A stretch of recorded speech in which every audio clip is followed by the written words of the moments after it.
Welcome to a new episode of Interastral P. Wow, you're finally back! And just in time for the Express's grand spring cleaning.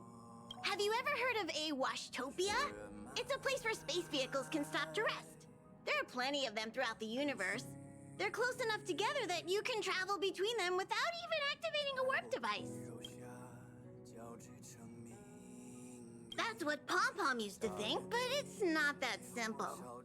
Washtopias only clean the exterior of the train, and they do a great job too. However, the seats, rooms, windows, all the nooks and crannies inside the Express, we have to do those ourselves. Since you only just got back, why not take a little rest and chat with the crew? Once you're ready, come find Pom-Pom and we'll prepare to depart.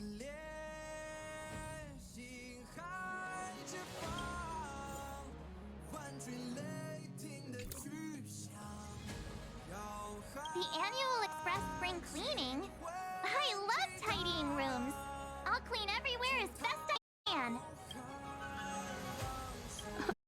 It's been a while. Did Pom-Pom call you back?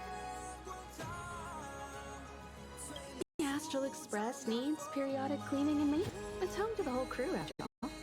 Let's take good care.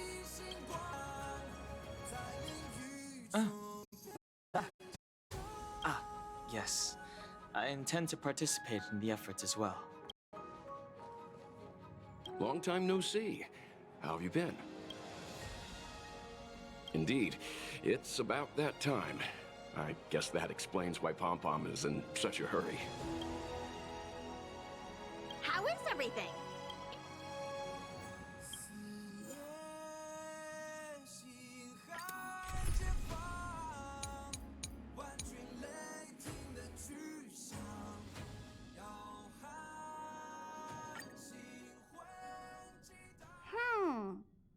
Something seems off. Pom-Pom already selected a route. We've seemingly gone off course. Strange. Pom-Pom's navigation is always precise. Stay vigilant. There might be a magnetic field nearby interfering with the Express's navigation system. Let's take a look in the control room. So...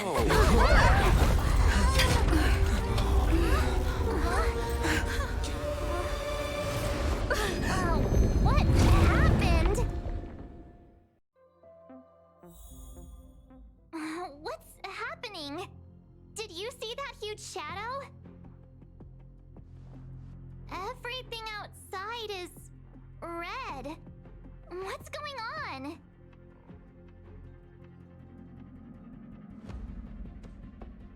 Then where did it go? And why is it so quiet all of a sudden? Even Mr. Yang looks surprised. That's not something you see every day. March. The Express encountered an obstruction. The disturbance triggered a chain reaction. The Express was struck from behind by another vessel. How do you crash into someone in space?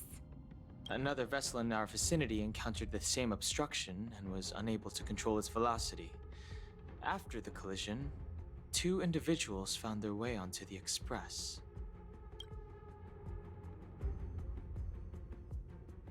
Guests? I don't think they're here for tea. They appear to be friendly. Well, if they're here to stir up trouble, I'll teach them a lesson. Let's go check it out.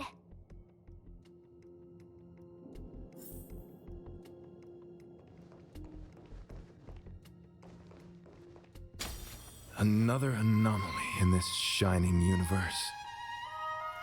A blooming splash of colors. You are truly beautiful. A lady? I offer a sincere compliment. You're akin to a flower in winter. Oh? Another beautiful soul. Allow me to introduce myself. I am Argenti. I belong to the Knights of Beauty. May I know your names?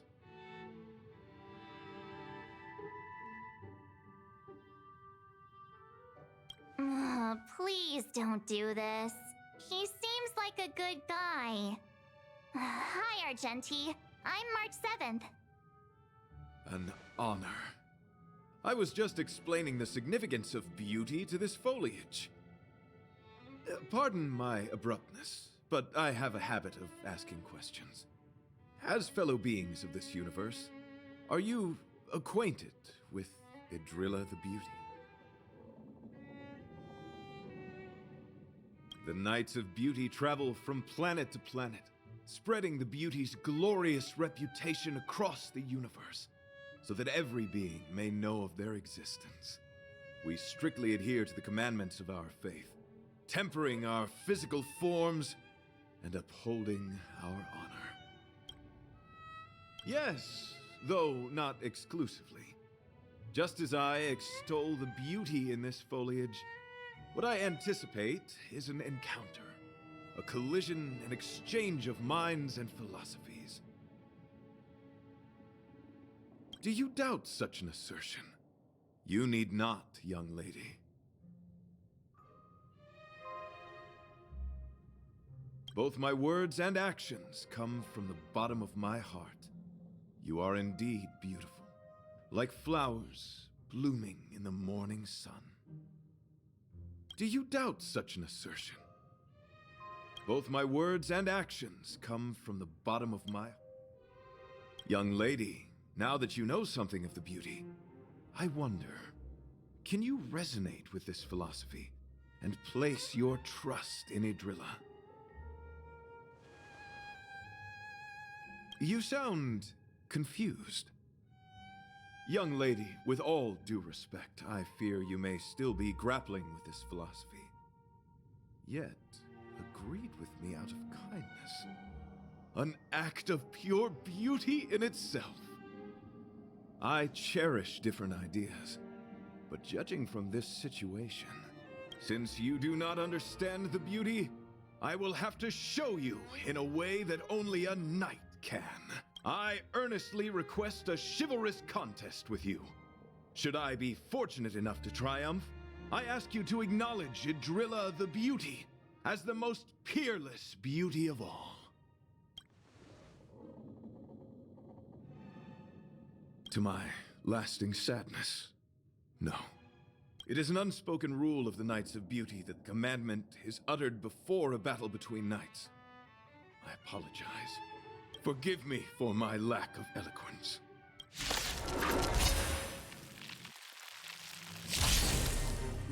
Why are you fighting? Communicating with others can be a most difficult endeavor. It is through action alone that we can convey our intent faithfully.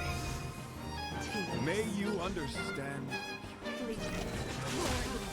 Some value, I suppose. Existence is unity. Let the duel commence.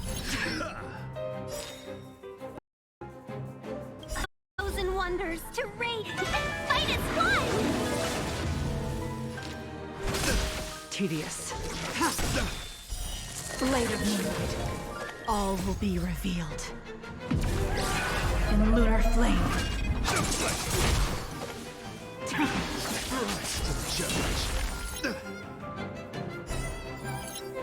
Put forth all your might!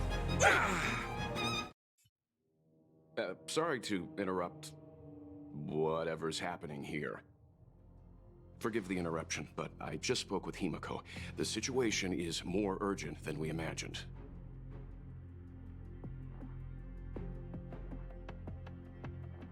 You're welcome. Just doing my job. My deepest apologies, Mr. Yang. My concentration has been solely centered on my conversation with her. Now, it is only fitting to disclose the main reason for my presence here. To work jointly in resolving the crisis before us. I was piloting the one and only Through the Galaxy when I discovered Velite, an IPC worker who accidentally fell into a huge cave, from which I saved him. Upon saving Velite, I altered my flight course to accompany him to his original location. Consequently, I inadvertently ended up on the Express's navigational trajectory. According to him, he is an IPC worker. I believe he's currently resting in the carriage. He is still in a state of shock. He swore to follow Adrilla the goddess after being impressed by what he saw during our adventure. There was a sudden jolt not long after we had departed. I was sure we must have collided with some unknown celestial object.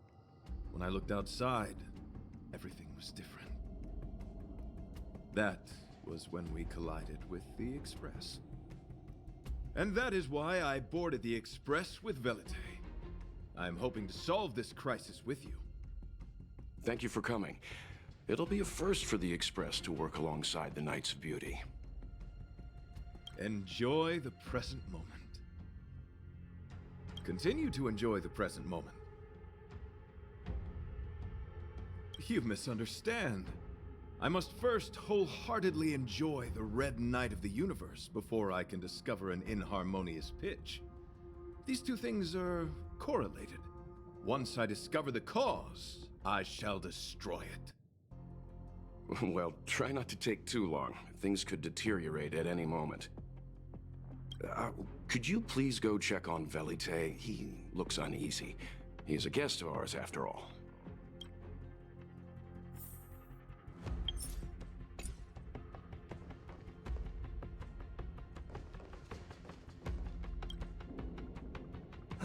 What is it? Here to cheer me up? Save your breath. Your intentions might as well be written on your forehead. I'm just a small-time IPC worker. That Argenti rescued me. I don't know anything, and I can't help you guys. I want to go home and have dinner. Once we're out of this jam. Did Argenti tell you that? Oh, that guy is unbelievable. Before he rescued me, he said something like, "You must pledge to acknowledge Adrilla, the beauty, as the most peerless beauty of all." I told him I'd marry her if he'd liked, as long as he got me out of that stinking cave first. And he refused. I couldn't believe it. My life was on the line, so I just repeated after him. Adrilla, the beauty, etc. You get the picture. Then he corrected me. It's Adrilla, not Adrilla. Who came up with such an awkward-sounding name? I'm a pencil pusher. What the heck do I know about the Eon of Beauty? But of course, I repeated it again in order to survive. Adrilla the beauty, the most peerless beauty of them all! Just like that. Do you think I like being negative? My friend, this is what's known as falling prey to the grim reality of life.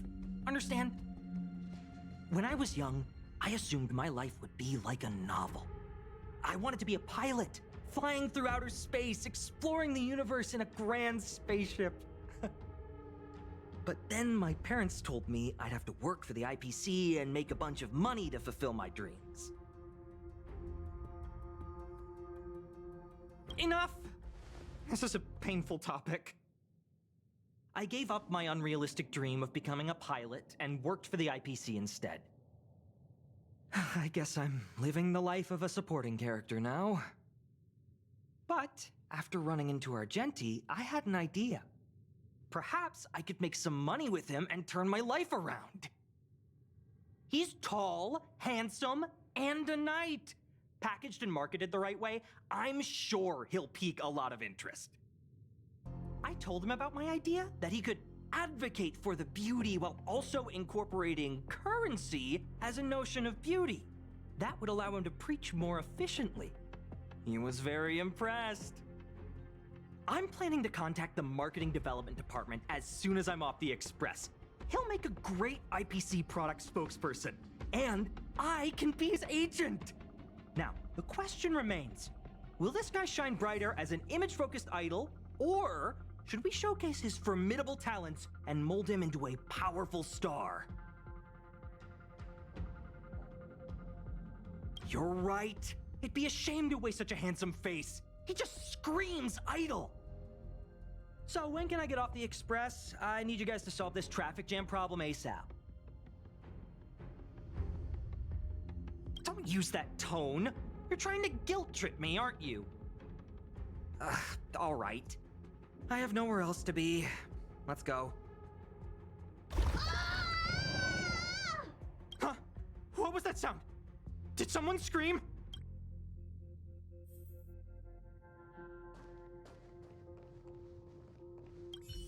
Any progress? Young lady, may I help you? I am currently enjoying the present moment.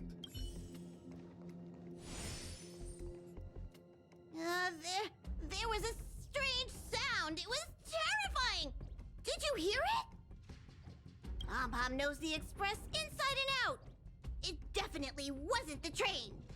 Is it possible that the jolt just now damaged the express?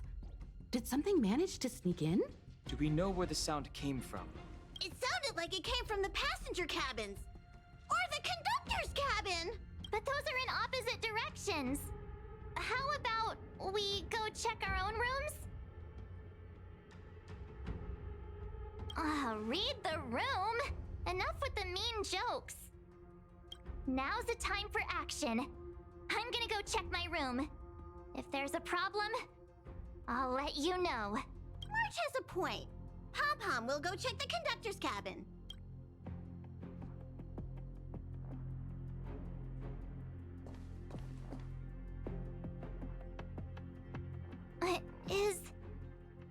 Is that me? What's she saying? I know your past. The things you want to see, to touch, to know.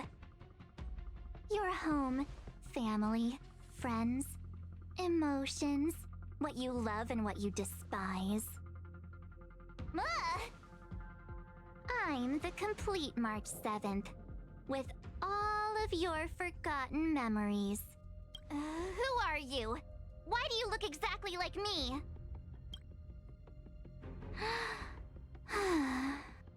Why did you stop talking?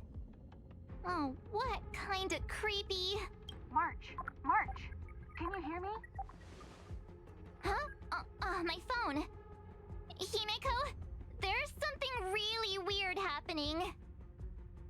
I know. March, get out of there right now. But...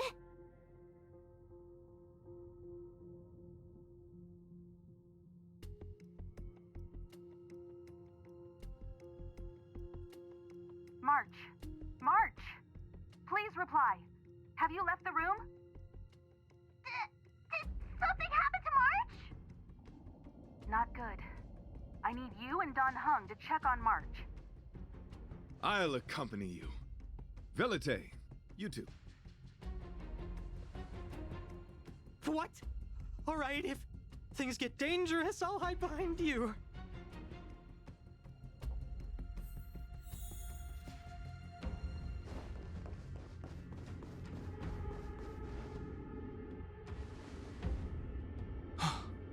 It's an insect? Ugliness. The inharmonious pitch has surfaced. Honor compels us to vanquish this dissonance.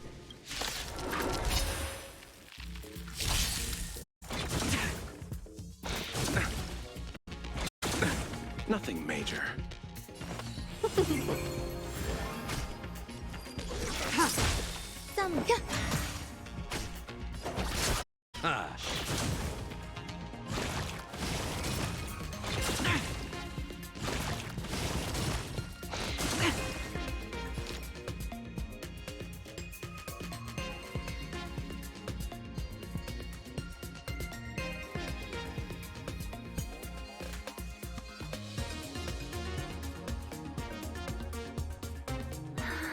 We were supposed to attack yesterday.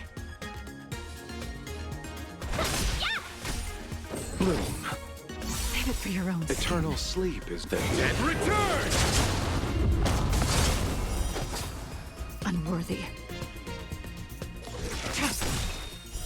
Blade of Moonlight, all will be revealed. In lunar flame.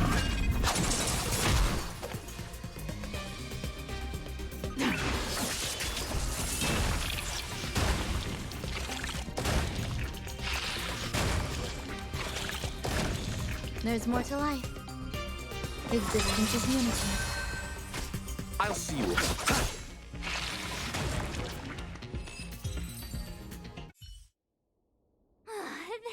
That was so scary. It was like a long-lost twin sister had suddenly appeared out of nowhere. I can't believe it was only a bug. I did not envision seeing true stings again.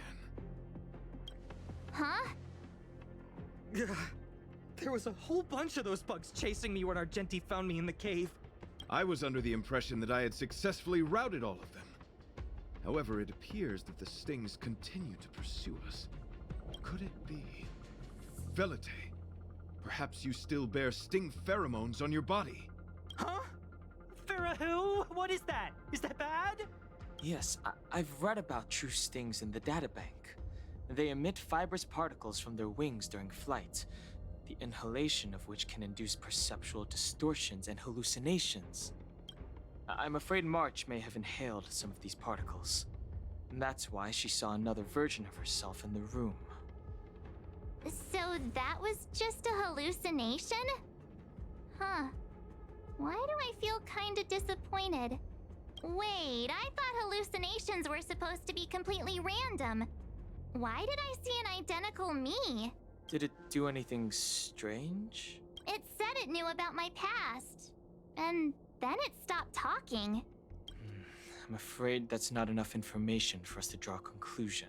My concern is that numerous stings may have already infested the Express. Their elusive nature helps them stay in the shadows, but they may also be roaming freely. We have to prevent them from propagating. If not... I don't want to see a bunch of marches roaming around the Express. One of me is enough. We're on the same page.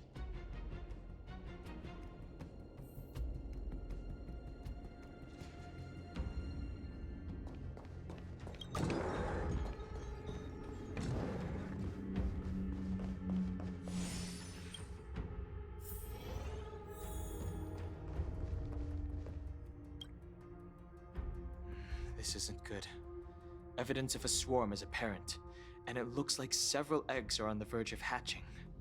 They're embryos for now, but their transformation into larvae could be imminent, and their growth may exceed our initial estimates.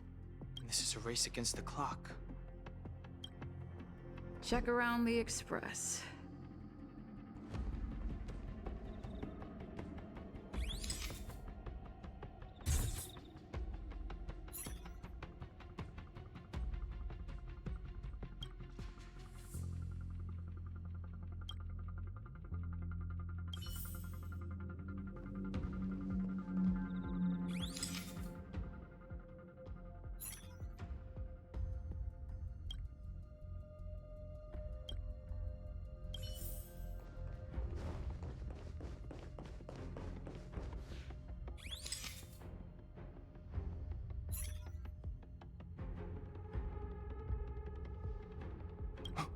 What are you...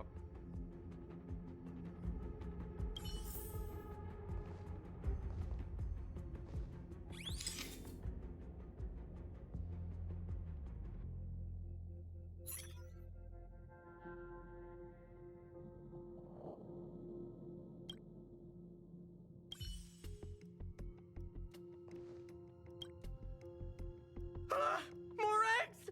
The stings propagated on the Express! Are there eggs in my shoes?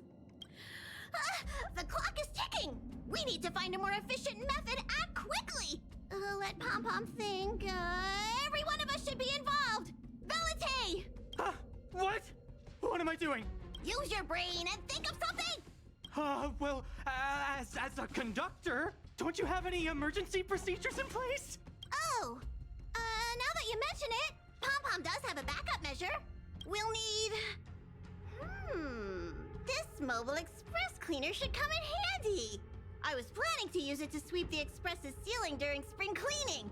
It's got a nifty wide-angle lens on it. Once we zip it up into the air, we'll have eyes on the whole scene.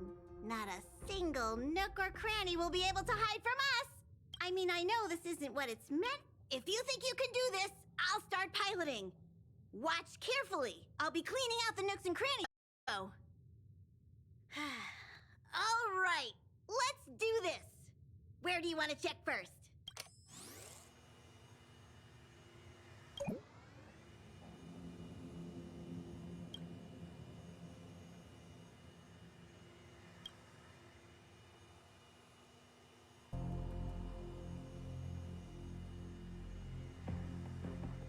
What are you doing?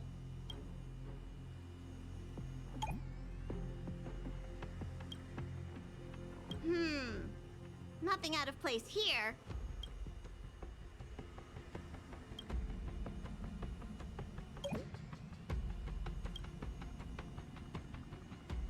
Stay alert! Now's not the time for relaxing. Let's check somewhere else. Nothing out of the ordinary here. Maybe we should check the faraway cars. What do you think? Stay focused. You need to check every corner.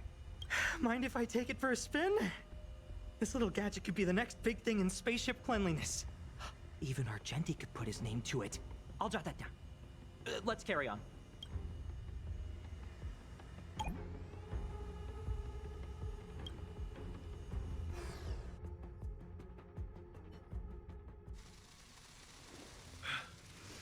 You must be the creature that she mentioned. Does it bother you that people deem you cute? Believe me when I say that you are more than cute, my friend. You are a delightful ball of pure charm. Needless to say, it is an honor to encounter beings such as yourself. But I shall never give up my spiritual training. If this crisis cannot be averted, I shall die for the glory of the Knights! What's going on? Why is he chatting with these bugs?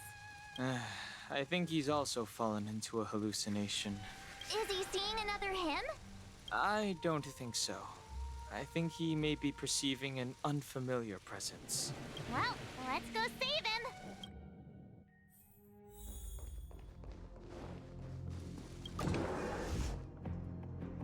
Beautiful beings! Are you disciples?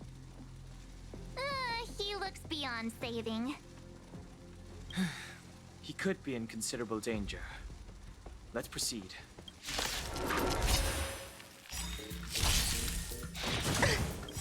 Every petal and all will be swept away by the wind.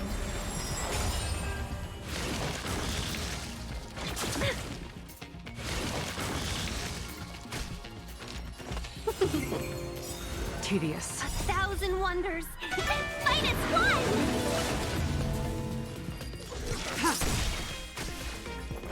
Eternal.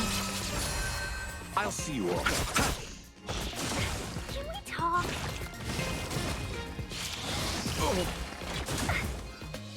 Receive divinity. Better late than never. Eternal slither. And return! Seize the moment.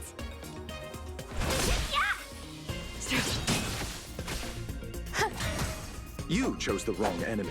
Bloom. Save it for your own skin.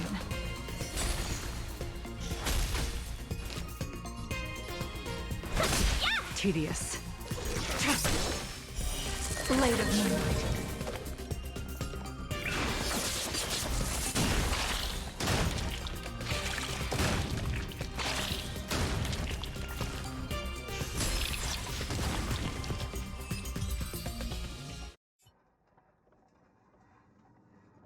I must apologize.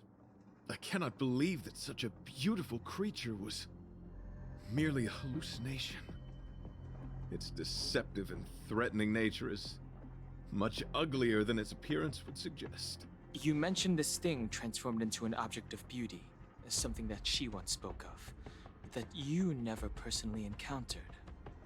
Yes, it was something she mentioned that I wanted to see in person. I see. This, together with the fact that March's hallucination claimed to know her past, suggests that these visions feed on people's subjective experiences and long-term sentiments. In order to take the form of what they personally desire. So, in Argenti's eyes, Wubbaboos are a thing of beauty. But my past isn't something I'm constantly thinking about. I have plenty of other dreams. That's not how it works. The desire to know your past embodies purity itself, a thing of immense value. I wonder if the dying words of those ugly menaces can be trusted. As the saying goes, even an insect speaks kind words when death is near. Are you implying that the insect imparted you with a message prior to its demise? Correct. Its final words were, "Celebrate this superficial victory, for you will never be able to acknowledge the existence of the Overlord." Let's ignore the fact that you understand insect speak for now. That sentence... Wait! I think I understand. When reading through the chronicles of interdimensional insects in the databank, I came across a species that had only been described in records. Due to the lack of research samples, the author gave it a tentative name: Giant Sting.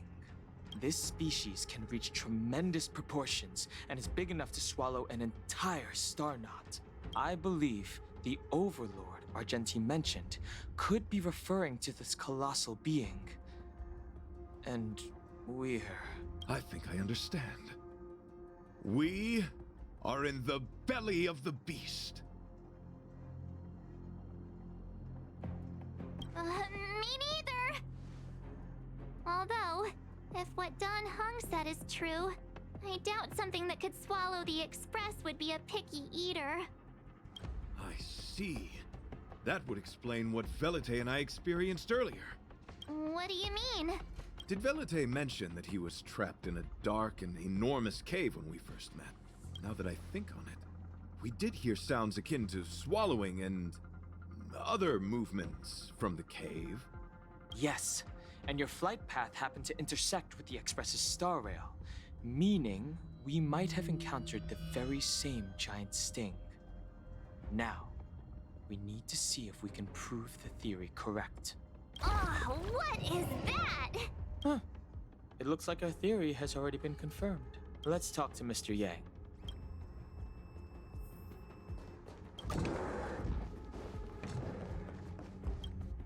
Oh, it's so quiet. Someone say something. After meeting all of you, I, Argenti, can die without regrets. Oh, never mind. I'm fine with silence.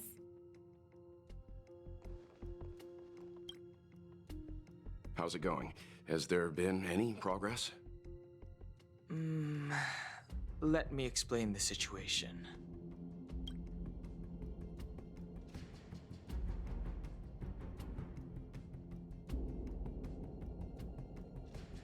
I see.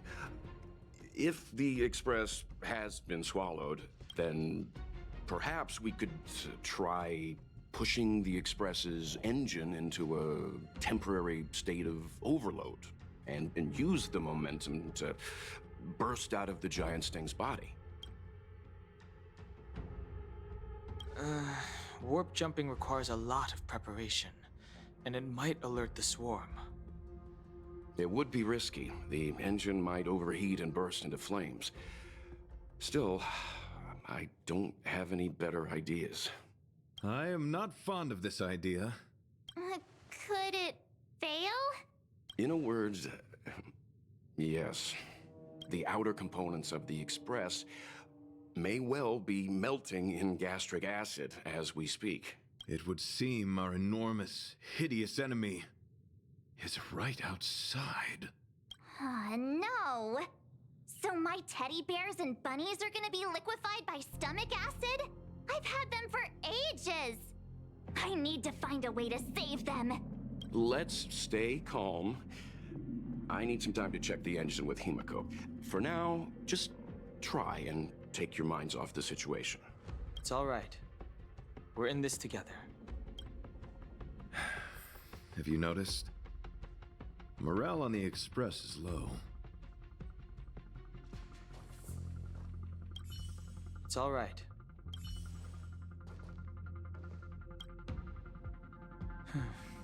It's rare to see March genuinely worried.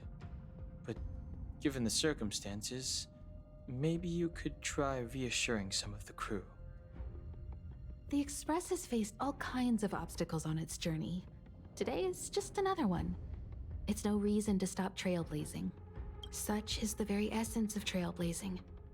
It is through these trials that we find wisdom and maturity.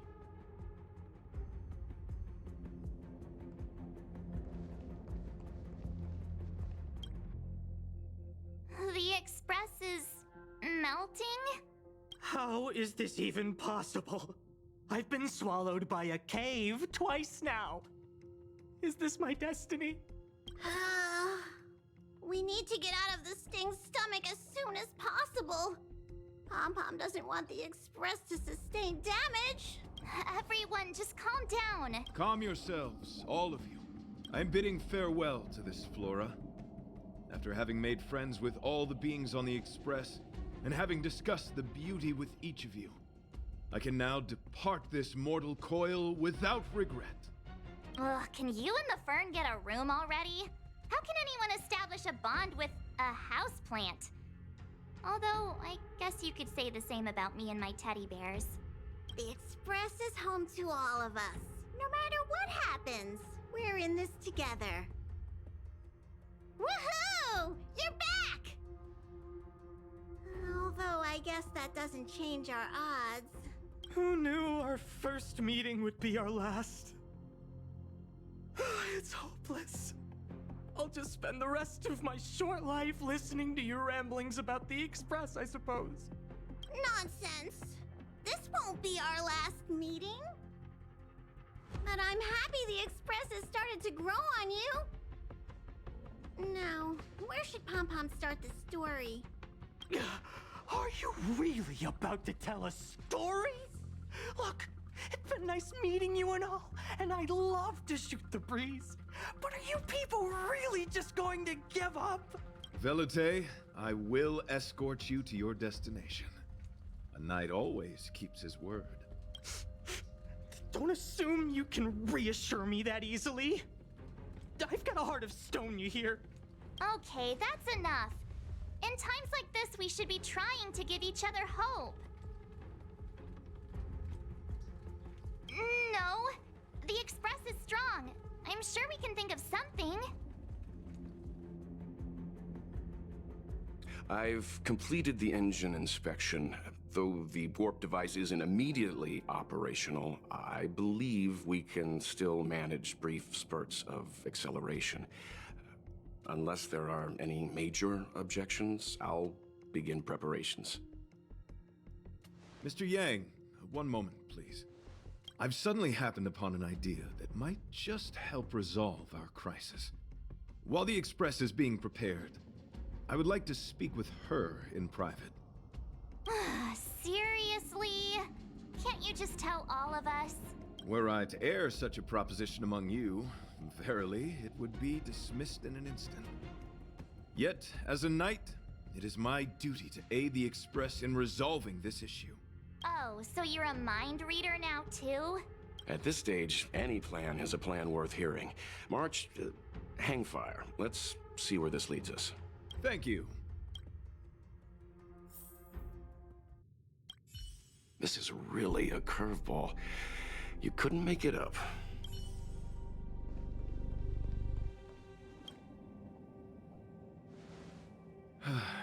I apologize for being so abrupt. You must find me strange for wanting to speak with you alone. I will tell it to you straight. I have a strong sense that, as a knight of beauty, I have a duty to fight this battle.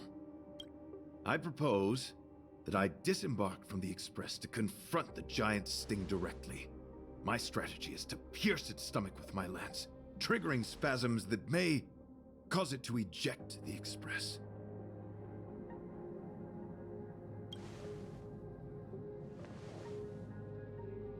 It is challenging for me to articulate this phenomenon.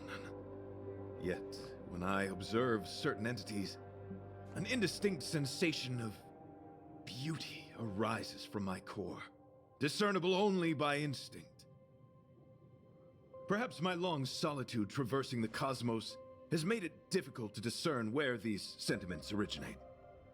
But as a knight, I realize my obligation is to safeguard the seed that embodies beauty, standing as a bulwark to defend it against all.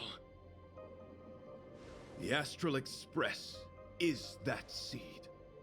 It feels warm, like a home to me. I am certain this is thanks to the strong friendship you have with one another. That is why I must swear to fight to protect this warmth, rather than be protected by it.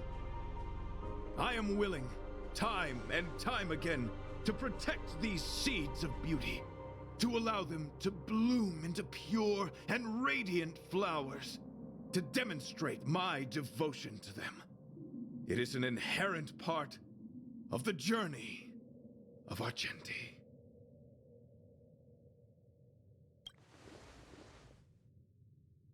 In the pursuit of defending beauty, I have bled into unconsciousness.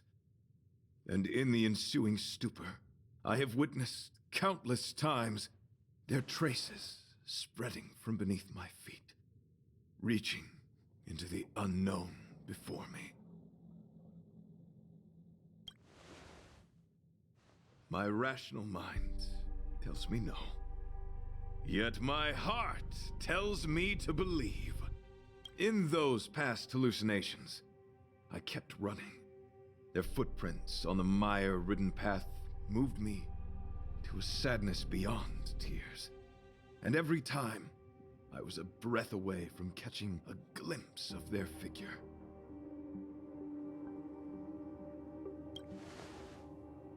Yes, this is my duty. It is a never-ending cycle of falling and standing up again. Each time I wander closer to death, it gets me closer to the path the beauty once walked. This is my vow as a knight of beauty.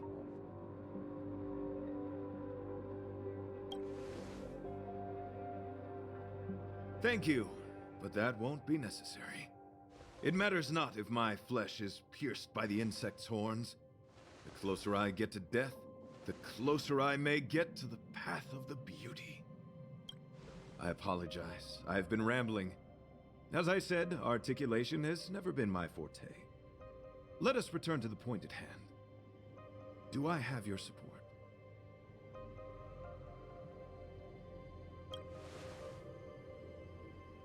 You do. Thank you.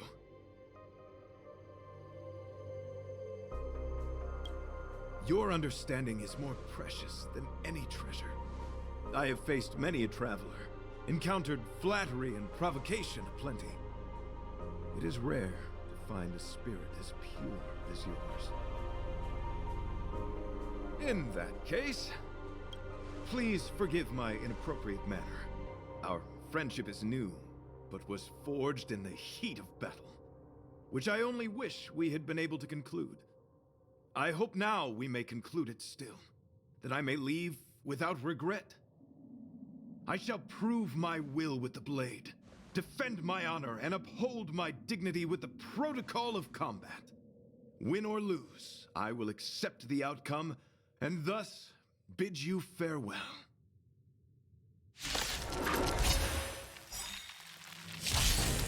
My friend, it is an honor to fight against you. Try harder. Oh, we're in trouble now. All the best! Some value, I suppose. Eternal. Every petal, all will be swept away by the wind.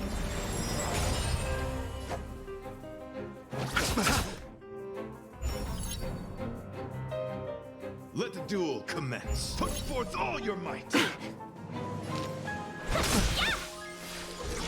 Rise to the challenge. Blade of Moonlight. All will be revealed. In lunar flame. 1,000 wonders to fight as one!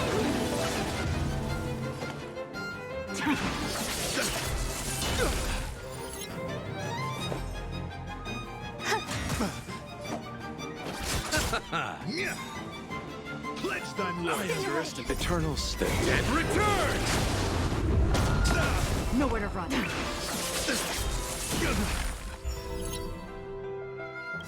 All will be revealed in lunar flame.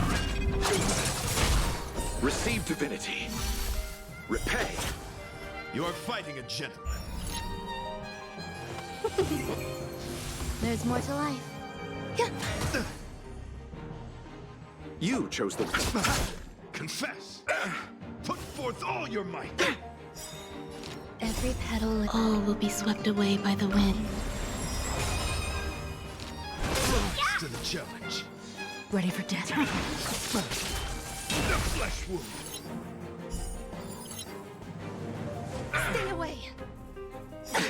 Nothing major. Thousand wonders to fight its one! All will be revealed in lunar flame.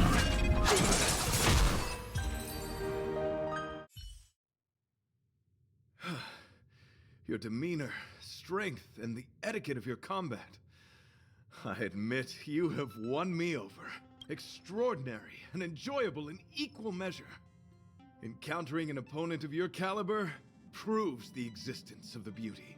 For me to bid farewell to the Express. Dear friend, I assure you, I am not a reckless person. I will ready myself for the opportunity to escape. I came to the Express to help you find a solution to this crisis. When my mission is complete, I shall venture back into the cosmos. But the cosmos is boundless. We may yet have another encounter. Excellent, dear friend. After completing my mission here, I shall find somewhere else that requires my protection. Worry not. As a knight, I bear the resolve and honor of assured victory. My body, tempered by countless battles, will not easily be broken. Such a brief, fortuitous encounter. It has been an honor knowing each and every one of you on the Express. Let's go talk with the others.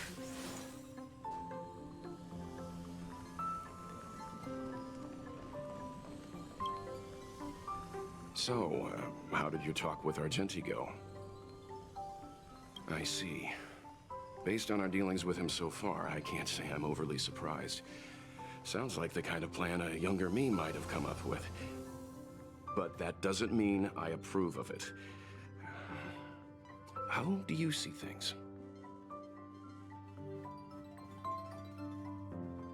I suppose it all depends on how you see his understanding of and devotion to the beauty. If you're certain, I trust your judgment. I took a nap just now. I dreamt there was another me piloting Argenti's one and only. What's wrong with me? I never dream. After stealing Argenti's spaceship, I said to myself, go find Argenti. I'm not the type to start caring about people I've only just met. The dream made me feel a little uneasy. So what on earth is Argenti up to, anyway? Huh? What? He wants to fight that huge bug on his own? So all that talk of departing the mortal coil and bidding farewell to a planet, that was all serious? You refused him, right? Nonsense! Me? Care about him? Impossible! But if he dies, how am I going to turn my life around? I don't understand why he chose to die when he could live. Why is he so stubborn? All right, fine, I care about him. Ugh, why is he so difficult? Are his beliefs more important than his life? No way. I've got to talk some sense into him.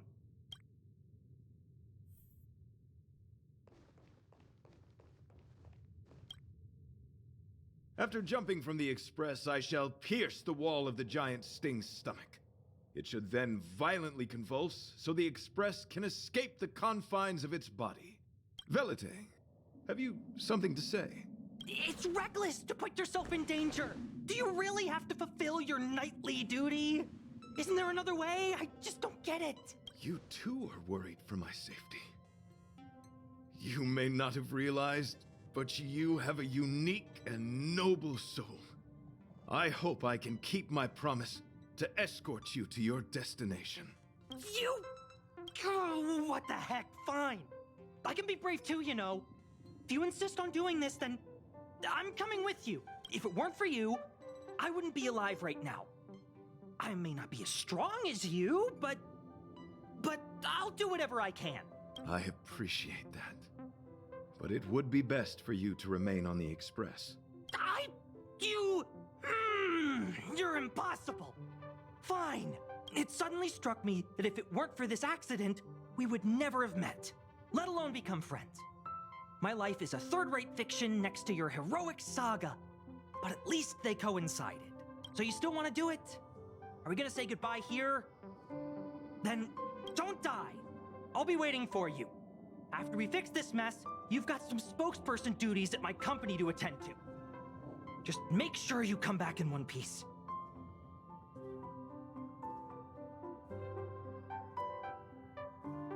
Do not worry.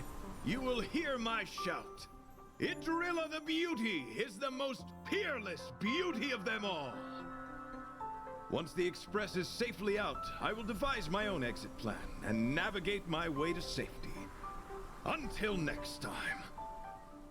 Having witnessed this spectacle, I am sure you will come to grasp the depth of my convictions. In the sanguine, eternal night of the universe, my existence professes a loyalty greater than the guileless.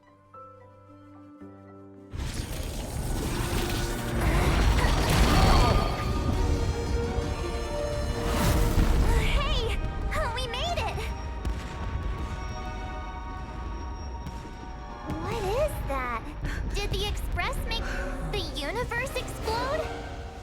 No, this is a hallucination caused by the giant sting. The commotion must have led to a great shedding of wing particles. Huh? Then maybe the insect wasn't that big? Maybe it was all an illusion? I'm afraid not, March.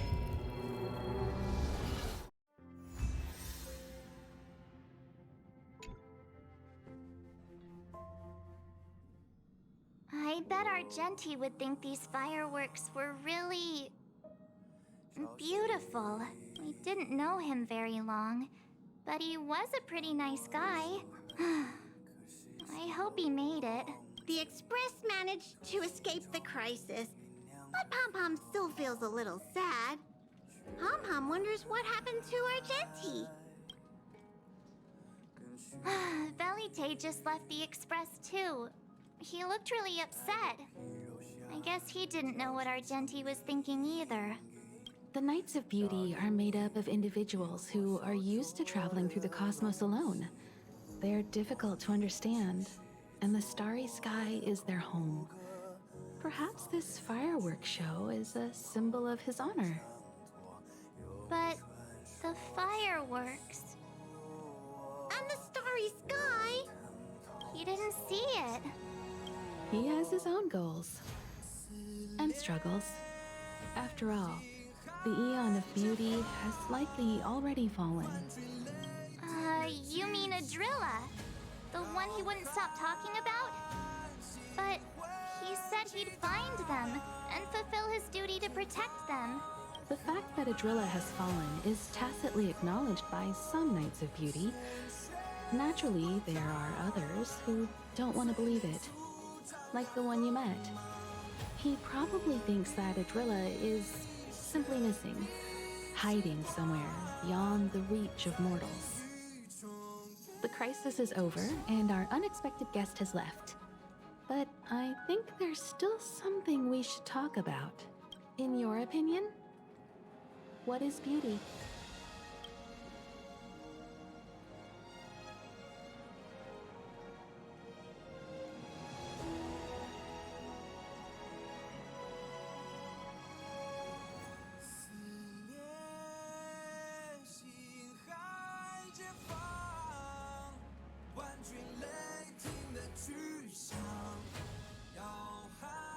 Oh, that's a good answer. Beauty takes many forms, and different people have different answers. I wonder what exactly it is that the Knights of Beauty are pursuing through the cosmos. Let's assume that Argenti finds the missing Adrilla. Will he be able to recognize them with his human eyes? Or, obsessed with his version of them, will he turn a blind eye and not even see them for who they are?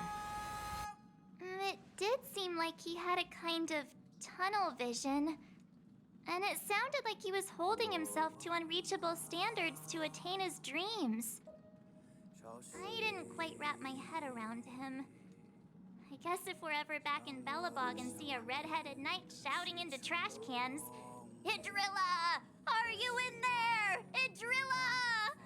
I won't be surprised. But so what? I still think he was a nice guy. Even if he was a bit weird.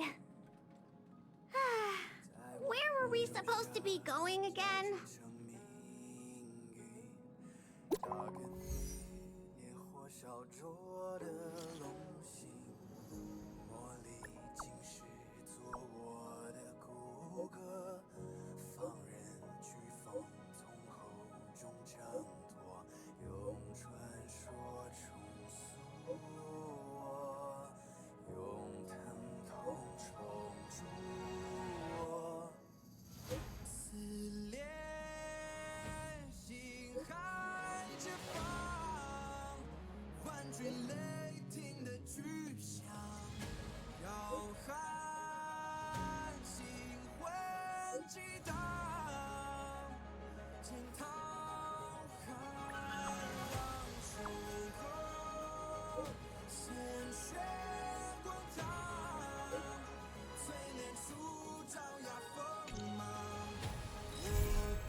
Ruan Mei. A name that's both new and familiar.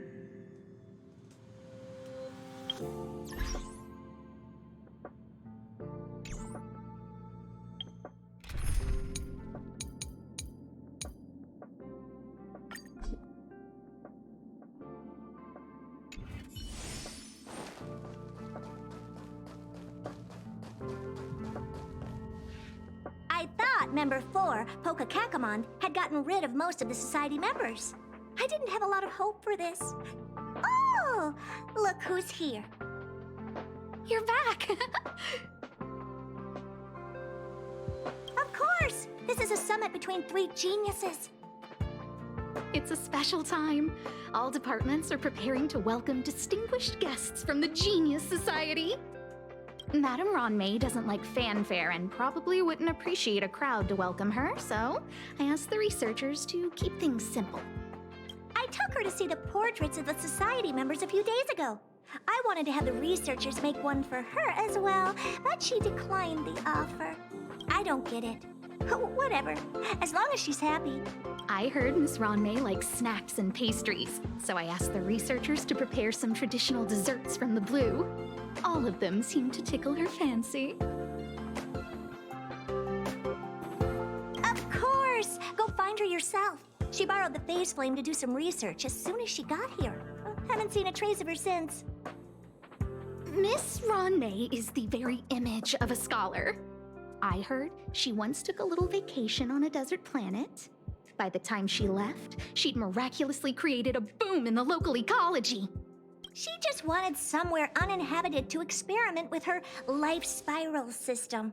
Ruan Mei is certainly very talented, but she hardly interacts with anyone. She lives like a hermit. Pity. Anyway, what more needs to be said for someone smart enough to become Herta's research partner, Hurry up and head out! Huh? See if you can find her. I'm not sure, but she doesn't seem to get around much.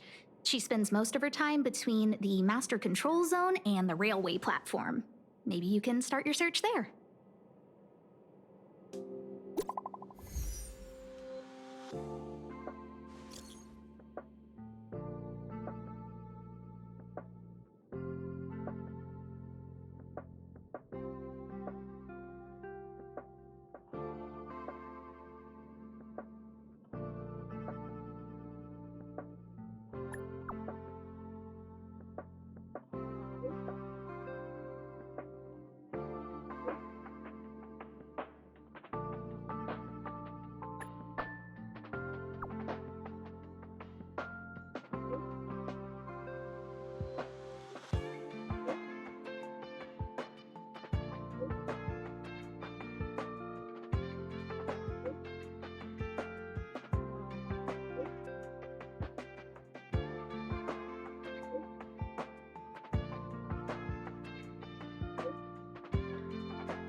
There's someone next to the railway platform.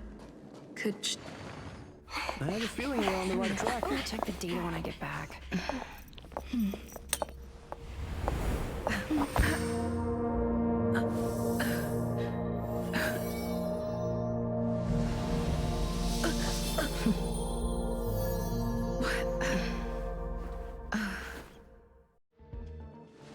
Hello. I hope I didn't startle you. This is a work habit of mine. Using touch to open my senses and letting the details of your biological existence flood into my brain helps me understand your construction as a living organism.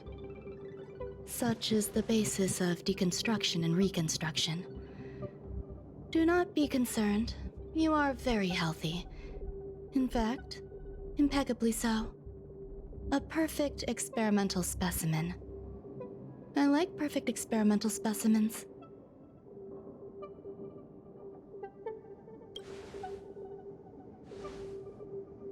Oh, really?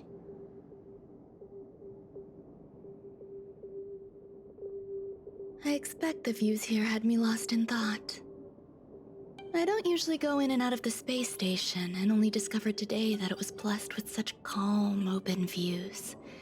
It is a wonderful fit for the sweet fragrance of lotus leaves, plum blossoms, sticky rice, and frosting sugar. Come here. Look. The blue planet is directly below us. It is so full of life. This dessert is very delicious. Here, take half.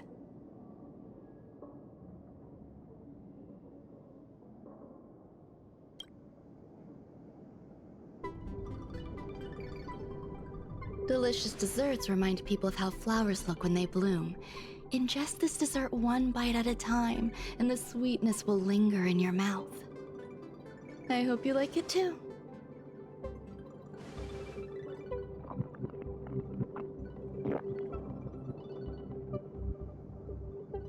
So, what do you think? I can certainly prepare more for you. It's become somewhat of a tradition to bring strawberry pastries when I visit Stephen Lloyd. His attendance seems quite dependent on them.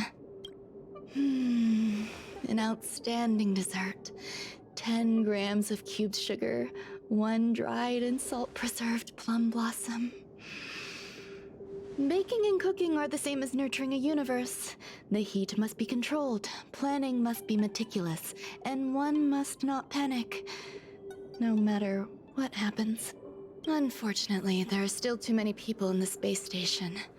The clamor is not fitting for desserts. By the way, do you remember what my research is about? No. My research area is short stories about toilets. Huh?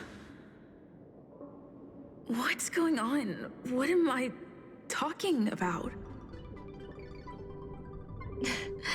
I see. What a cute hobby. But remember, the next time something like this happens, it's crucial to mask your expression until you've ascertained the situation. If not, you'll be full of weaknesses that others can see through. Let's try again. Now, what else would you like to ask? The dessert was tasty. I would like more. Why can't I say what I want to say? You have quite the appetite. All right, I'll give you the recipe. Come and have a walk with me. A stroll is the most appropriate post-dessert activity. As the masses depart, there's an enveloping calm here. Just like in the no man's land I've ventured to in the past. Can you imagine a completely lifeless world? From there, you can glimpse the stars that lie at the very edge of the horizon. Following its celestial trajectory, the Great Teal Star illuminates an endless sea of white across both the sky and land. My mother and I navigated calm glaciers, looking for signs of life on that world, and encountered many bizarre phenomena. It was like finding the single correct piece in a mountain of jigsaw pieces. The process was convoluted and unimaginably difficult, but it was touching and enthralling as well. My apologies. It appears my words have left you perplexed. Please, don't be on edge. I bear no ill will. I haven't interfered with your linguistic faculties. Such an act would be impolite. I merely made a minor adjustment. A few days ago, I made my interest in you known to Herta. My intention is for you to serve as an assistant. Based on our interactions within the simulated universe, I firmly believe you fit the bill. I find extending trust beyond myself is challenging. A single error in detailed research can generate issues, and I despise matters that escape my control. Therefore, I added anti-truth serum to this dessert. It will not harm you. However, you will be unable to say what you truly think when answering questions related to me. Treat it as a layer of protection. This will shield my research and your personal safety. Once the problems have been dealt with, I'll give you the antidote. I can also reward you as compensation for being my assistant. I will fulfill your every wish.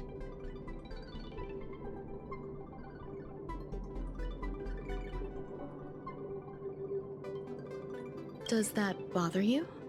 I believe we will be able to be frank with each other, but that needs time. When I first arrived on the space station, I borrowed the phase flame from Herta. It's an invention of member number 29's circle. I hope to be enlightened by other society members' results. A surge of creativity led me to explore the cultivation of life on the space station.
In my imagination, these life forms would be a new variety that are born as geniuses.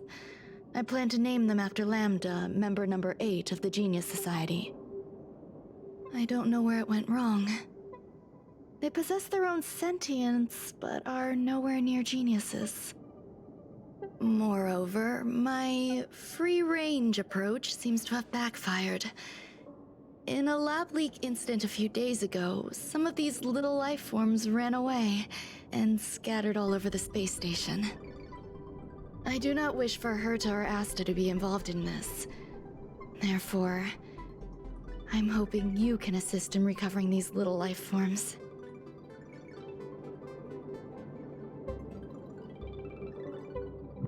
This has nothing to do with them. Besides, the more people involved, the more problems there will be. I do trust you.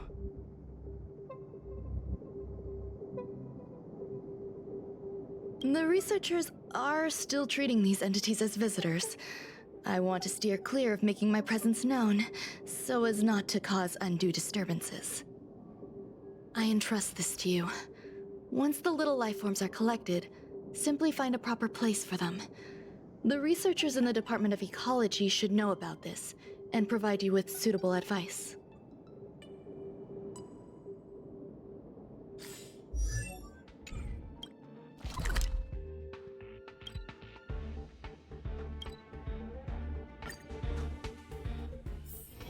Take a rest. It's time for tea and cakes.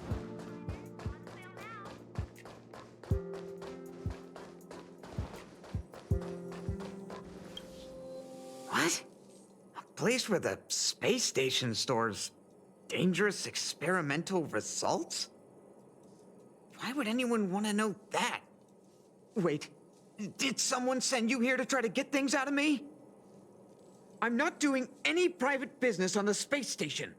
I have absolutely no knowledge of any special hiding places.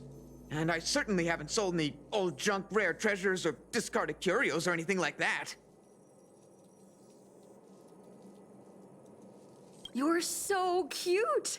Can I get an autograph?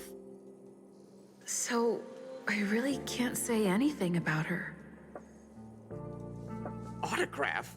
What are you on about? You're freaking me out! I won't talk to you if you don't tell me why you're here. I'll solve the space station's problems. So, I really can't say anything about her. Oh, that. You've got pretty good contacts if you know that already. The space station is a mess. Everyone's already swamped as it is. And now out of nowhere, there's a bunch of little creatures popping up. If you want to solve the problem, go check out the storage zone. Then you'll understand.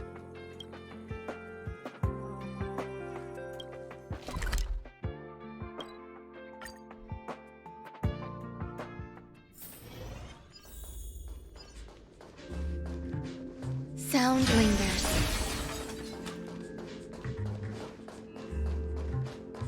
There's so many people. This seems to be the place.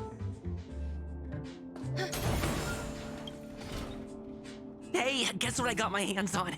Word on the street is that this is the downgraded version of Ruan Mei's life cultivation formula. It says 10 carats of ingenuity, 1 ton of practice, 30 particles of starquake, and a few drops of poisonous liquor for Madame Yu Qingtu. Rumor has it that it once created a talking chair. Not a particularly intelligent one, but boy, did it have a sharp tongue. They dismantled it and used it for firewood. Can you believe it? Let's give it a shot, shall we? First things first, we need to pick out the ingredients.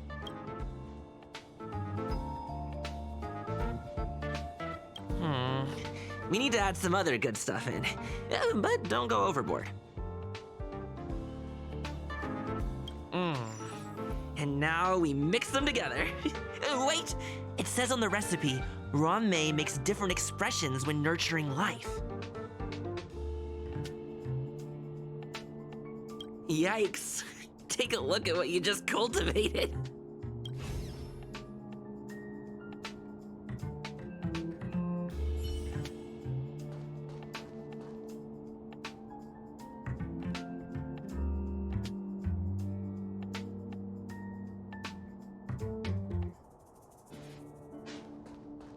Ruan Mei, member 81 of the Genius Society, a resounding name in science and the veritable epitome of life form cultivation.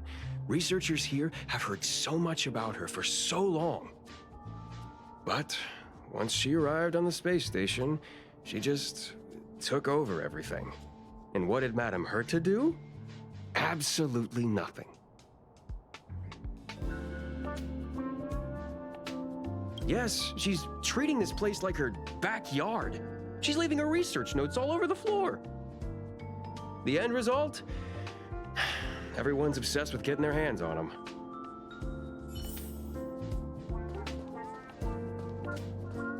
Molten cheese tart is the best.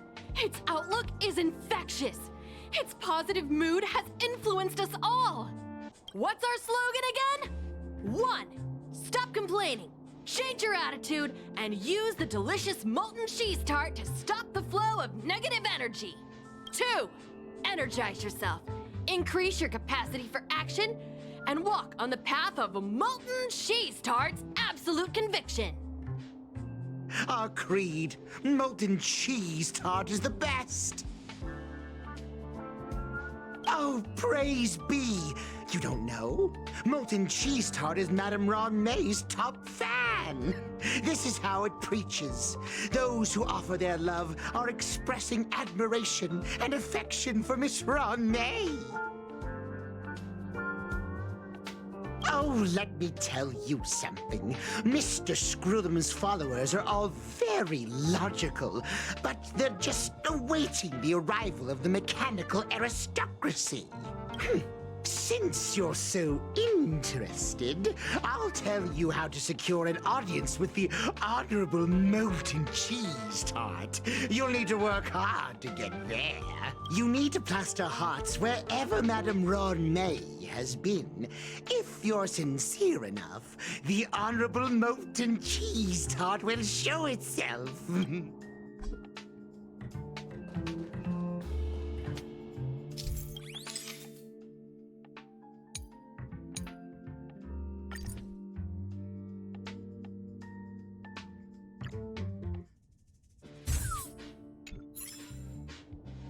I heard Madame Ruan Mei is very picky when it comes to snacks. Do you know what her favorites are?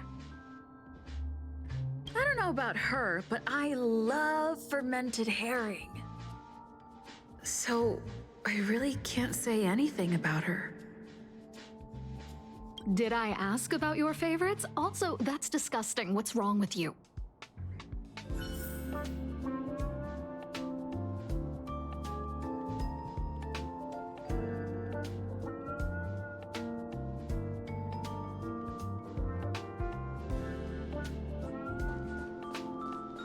Ruan Mei likes to listen to the space station radio during her research. Some of us younger researchers are her super fans. We're always scanning different frequencies to find out what her tastes are. Do you know her favorite tunes by any chance? No idea. I just listen to comedy skits. So, I really can't say anything about her. As expected. You look like you belong in a comedy skit yourself.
So this is the little life form Ruan Mei made?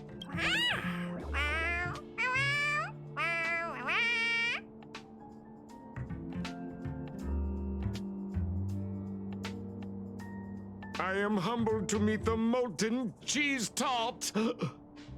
What are you frozen in place for?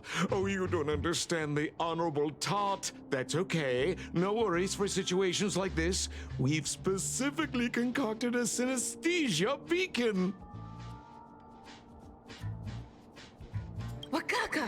I'm a genius among geniuses.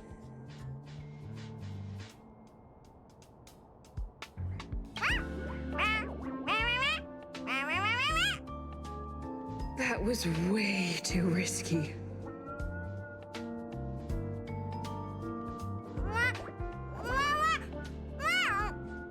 Oh, Molten Cheese Tart says Madame Ruan Mei has finally recognized my ingenuity.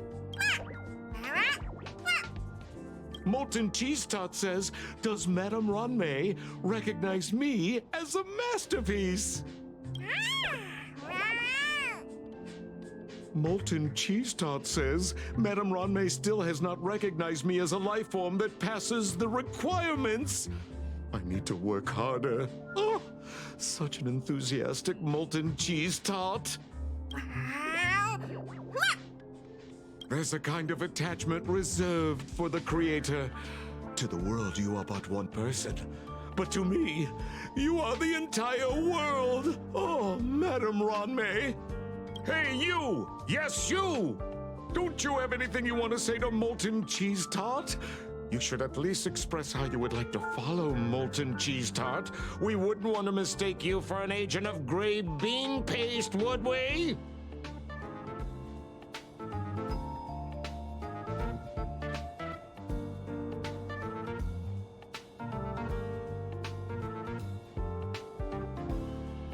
Good! You have great taste!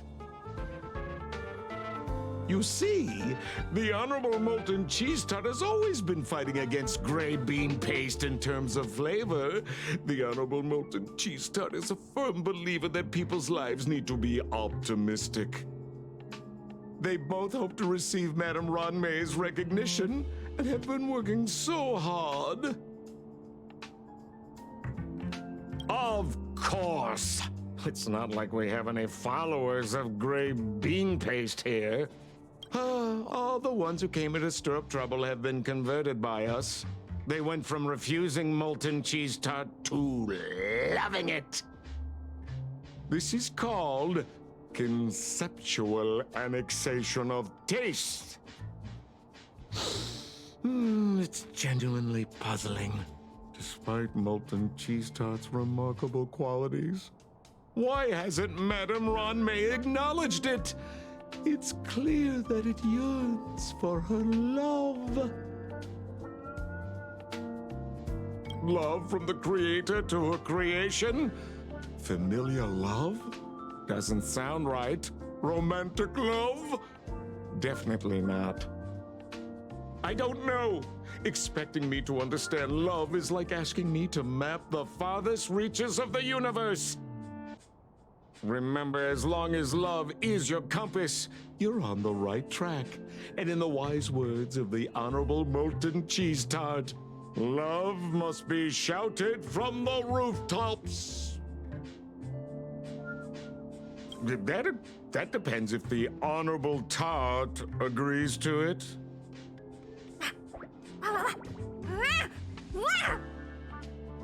Oh? The Honorable Molten Cheese Tart has agreed.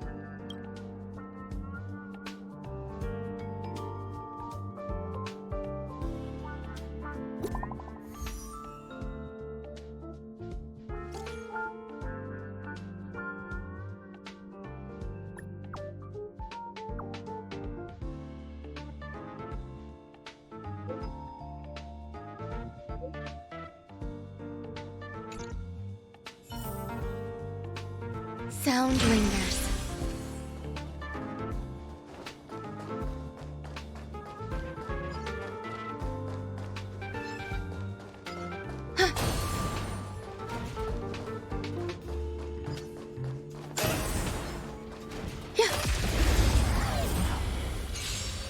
Eternal.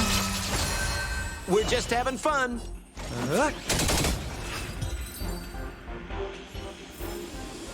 Life. A true marvel. Sound lingers.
You're here. Herta called Screwlum and I to the space station to discuss some important topics. She also sent an invite to Steven, but he didn't reply, and Herta didn't seem to want to wait any longer. And now, I wish for you to attend this meeting with me. I don't want Herta to worry herself over these frivolous matters, even though she probably wouldn't care anyway. Just in case, I want someone who will be on my side. In other words, you. Help me. It'll be easy. Just remember, my secret stays with you, don't pry too much, and keep your expressions in check.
All right, let's go.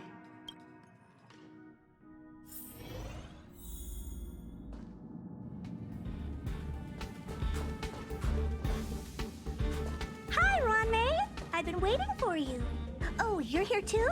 Looks like you two have become quite friendly. It's good to see you, madam.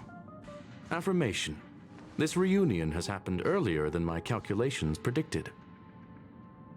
Though you weren't invited, I welcome you to remember this historical moment. How long has it been since 3 geniuses were in the same room together? And how long will we have to wait for it to happen again? Affirmative. Discounting our discussions on the simulated universe, our interactions are scarce. I look forward to the innovative ideas that may emerge from this juxtaposition of minds.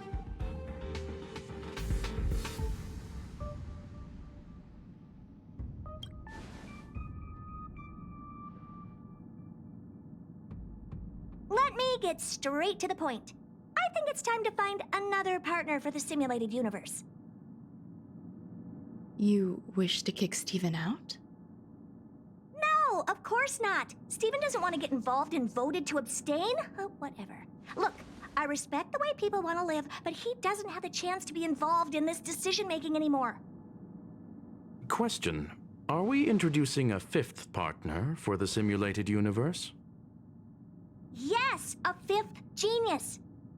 The reason for our gathering is clear to everyone present.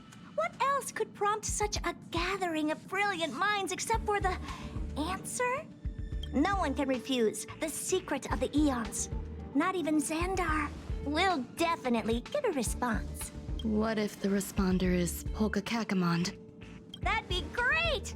Hey, Lord of Silence, are you listening? I'm member number 83, Herta, and I want to meet you. I believe you and I will have a lot to talk about. It's unlikely we'll hear from Polka Kakamond. She's been off the grid for quite some time. Probability, member number 64, Dr. Primitive, may appear. That's a hard pass. Given Dr. Primitive's shady research practices and his tussle with the Galaxy Rangers, the IPC will surely turn this into a media circus. He can get lost. I'd prefer it if the simulated universe remained scandal-free.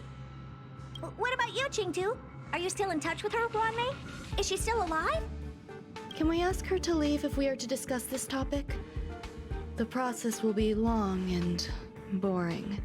There's no need to take up other people's time. Of course! You brought her in, after all. It's up to you. All right. Let me walk you out. And what the heck is this? Seems like a programming error. Oh, this fragment of Ruan Mei. Have you seen it in the universe before? The simulated universe is my home. I'm speaking nonsense again. It's probably an isolated glitch. Fine. To turning a blind eye to these things. It makes life easier. I am curious, though. Are you gonna keep it, Ruan Mei? I probably will. Records indicate she likes this occurrence. All right, I agree. As long as it helps you with your research, you can do whatever you want. Come along. I'll see you out. Sound lingers. It appears I was overthinking things. Impulsive behavior is pretty characteristic of her, after all. Thankfully, it was just a minor scare. Still, meetings give me such a headache. It seems I'll have to stay put for a while. I see that you've recovered the life form. Thank you. Well done. No, you misunderstand. While tied up in meetings, you might find it more convenient to roam the space station. There's some things that I must tell you now. If I wait for the meeting to finish, then it might be too late. The retrieval of my life forms isn't complete yet. There's more than just one, and some are stored in a sealed zone. Herta uses that place to welcome visitors from across the stars, or to welcome members of the Genius Society. However, due to the Legion's invasion, it is no longer open to the public, and now my headache is stored there. She gave me permission and said no more. I'm giving you my access card. Give me your hand and I'll input your fingerprint into it. Stay vigilant, Assistant. Should you come across a threat you can't handle, just alert me. I'll raid no matter what. Remember, there is a giant incubator in the middle of the zone. That's where my headache is stored. Once you're back, come on the railway platform. Then you'll understand everything. Sound ringers.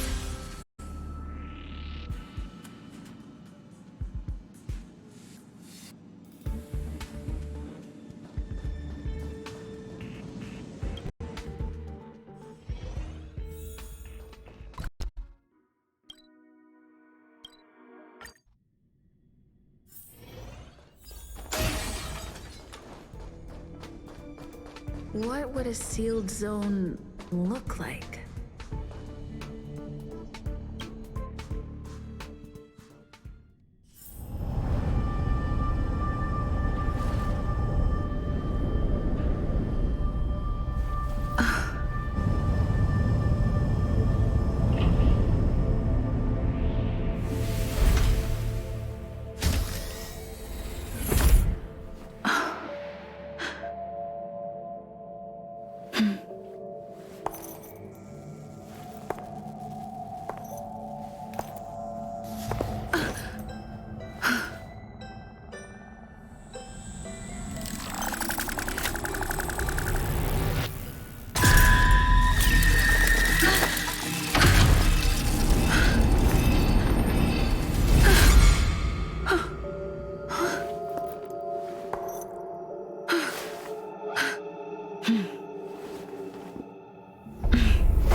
What's up with this unit? It looks different from the one in the Master Control Zone. Buzz. Madam Herta, open zone. Buzz. To welcome alien species, galactic visitors, high-risk zone. Buzz. Service staff, inorganic life forms. Buzz. Permission status. Madam Ruan Mei. Permissions granted. Madam Herta, fine.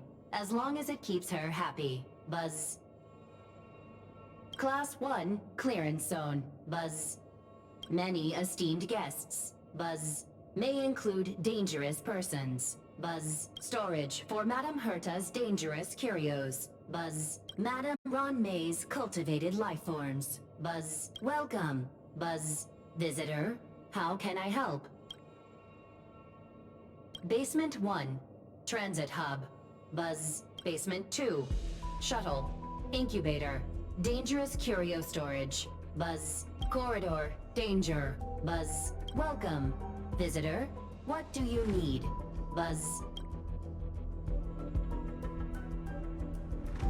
Madam Ruan Mei. Buzz. Alien. Species. Buzz. That is all. Sound lingers.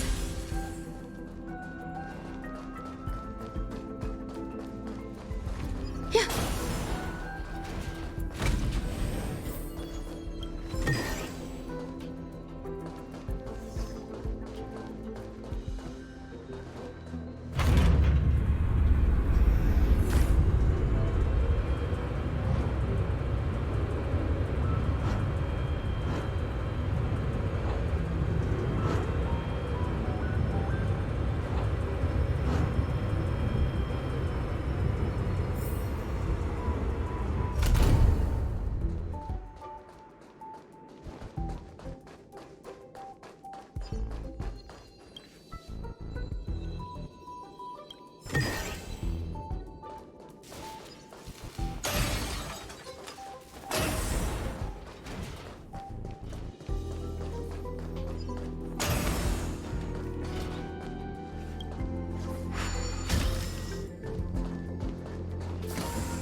Eternal.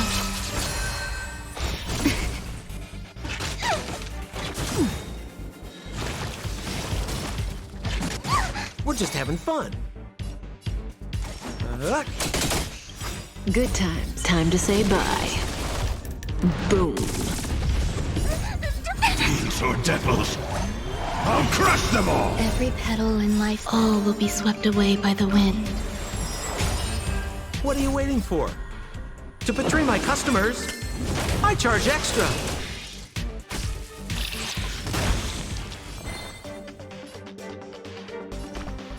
Give me strength! Relax.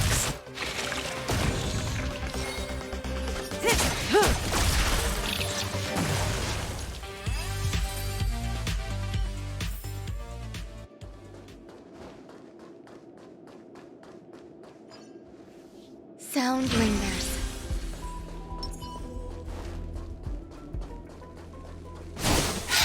Does that hurt? Existence is unity.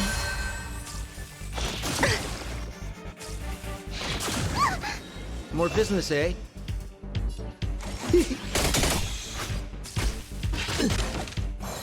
I'm scared. Stay put. Protect me. Protect me. Stand still. Time to say bye. Boom.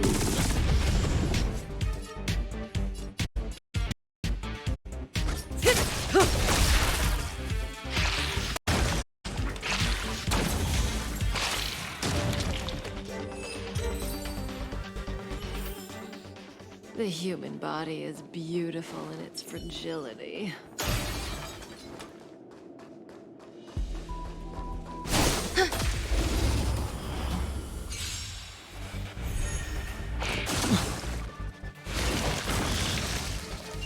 We're just having fun. I'm gonna hold everyone back again. Give me strength. Fiends or devils, I'll crush them all! Every petal and all will be swept away by the wind. What are you waiting for? To betray my customers? I charge extra. There's more to life, eternal. May as well kill them all.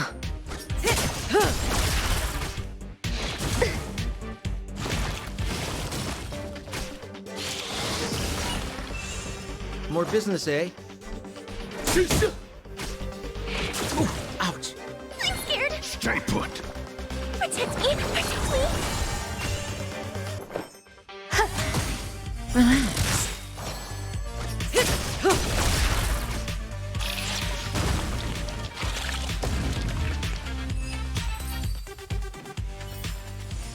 Life. A true marvel.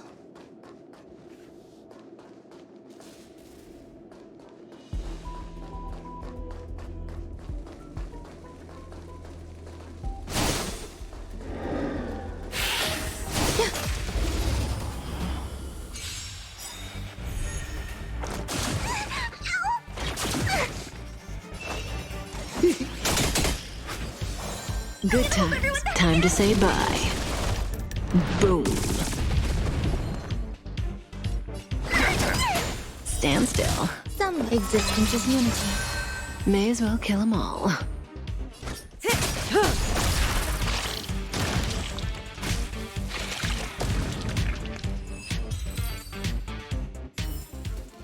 Life. A true marvel. Never imagined there'd be so many of them.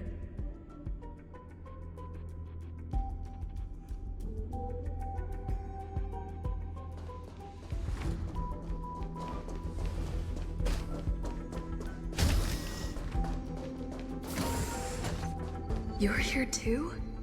Seems like this is the other end of that one-way path.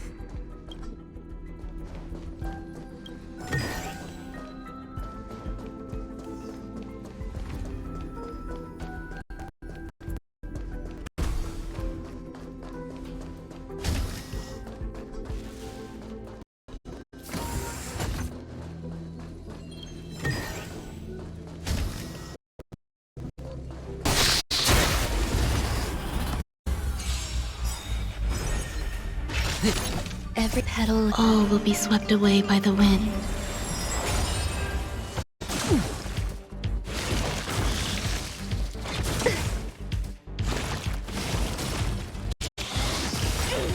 Didn't hurt. Attack me? What are you waiting for? To betray my customers? I charge extra.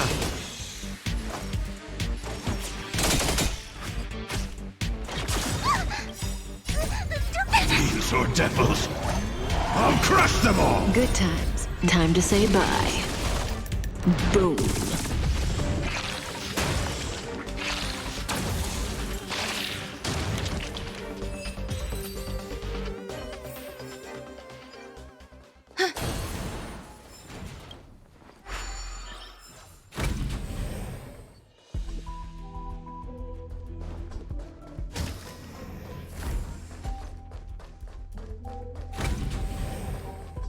You're here too?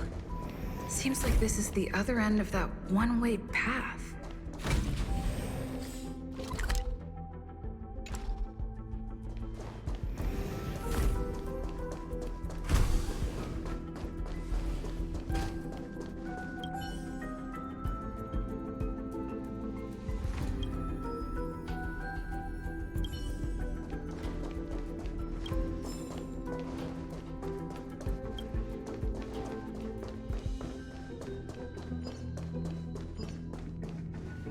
Sound lingers. Does that hurt? Existence is unity.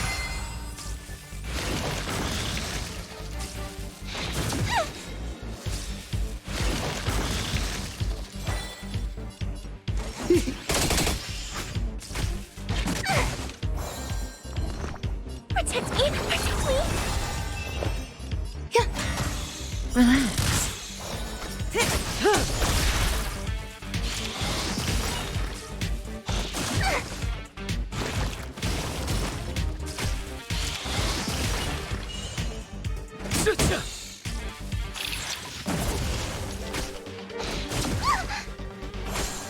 I'm gonna hold everyone back again!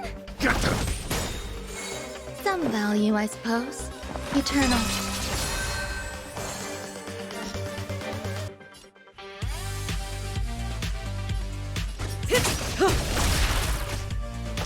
Didn't hurt.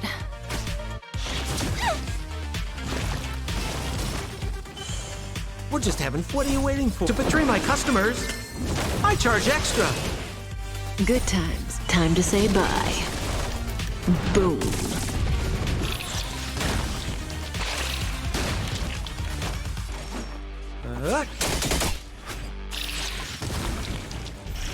Every petal, all will be swept away by the wind.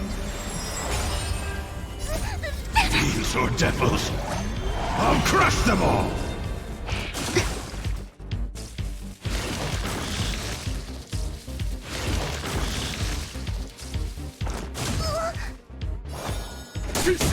Stand still.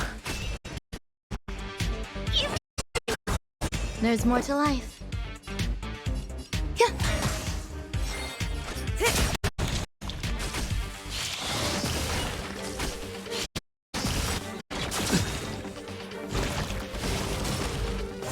More business, eh? What are you waiting for? To betray my customers, I charge extra.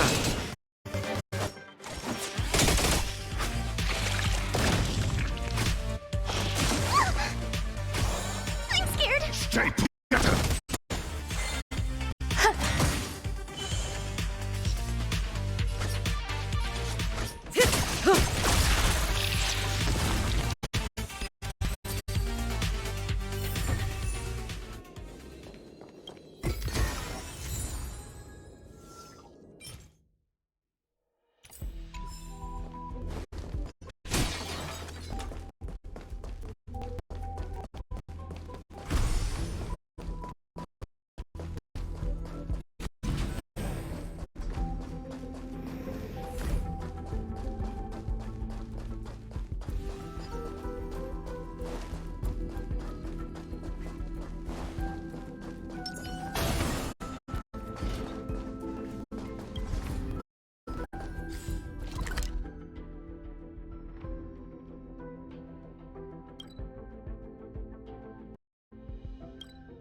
The kindling for the phase flame is fascinating. Unfortunately, before the research could be completed, it vanished. I've initiated new attempts. The growth status of the two samples this time is promising. I incorporated personal taste preferences into the concept, but I'm uncertain about the outcome of such an action. They simultaneously possess two sets of emotional traits. They are at once cute, weak, sentimental, and sensitive. They're also fierce, instigating, demanding, and confident. Interestingly, they also possess a kind of inclination, a yearning for their creator. It manifests as a natural, inherent emotion, similar to that of a baby towards its mother. Sustenance, or the peculiar bond between humans. Huh? What's that sound out there? Sounding.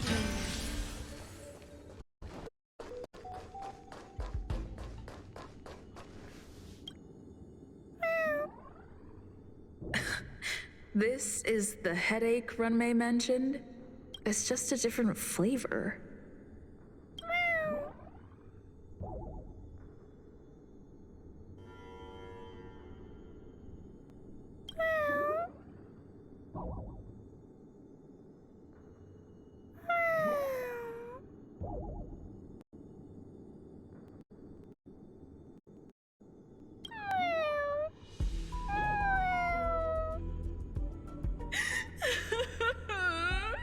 I'm not one of Ruan Mei's recognized works.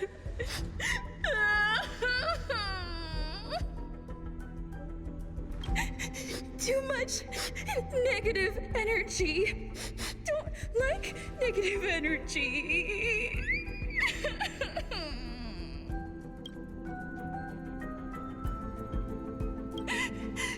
Ruan Mei.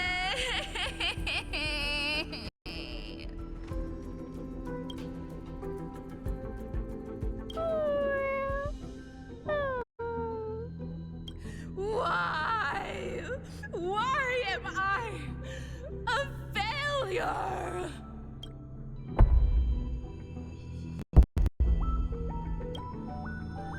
What's that noise? Follow me. It'll be okay. I need to find a place for this little one. That sound seems to be from that locked room. How do I get in?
Never imagined there'd be so many of them.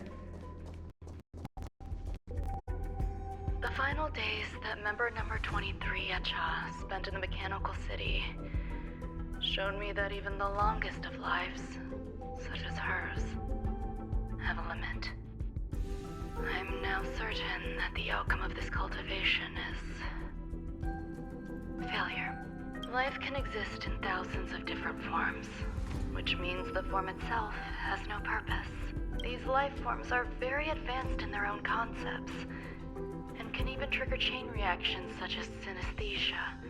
But that is not what I desire. I'm starting to feel lost. Perhaps the question, what is the life, never had an answer. Member 1, Sandar, have you ever felt lost or resigned?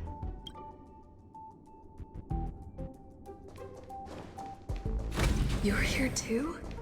Seems like this is the other end of that one-way path.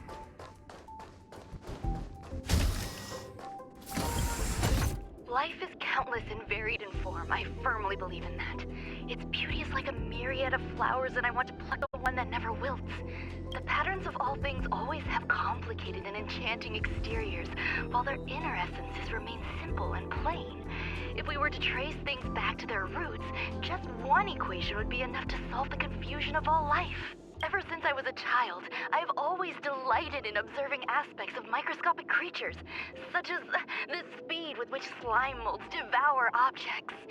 I have also gazed far and wide across the macroscopic world, investigating the progress of the universe up to this day. It was all very simple. I wish to discover the true essence of life, something that all individuals possess unknowingly, whether it is the materialism of their existence or an unknown entity beyond corporeal realms. To avoid blind faith in science, I cautiously raised a query. Would Ruan Mei be able to peel away external influences? Just like pinpointing a coordinate, would she be able to uncover life's most primordial and beautiful form of existence? I thought of one life form that would truly lie beyond my reach, and that is...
Sounds fit.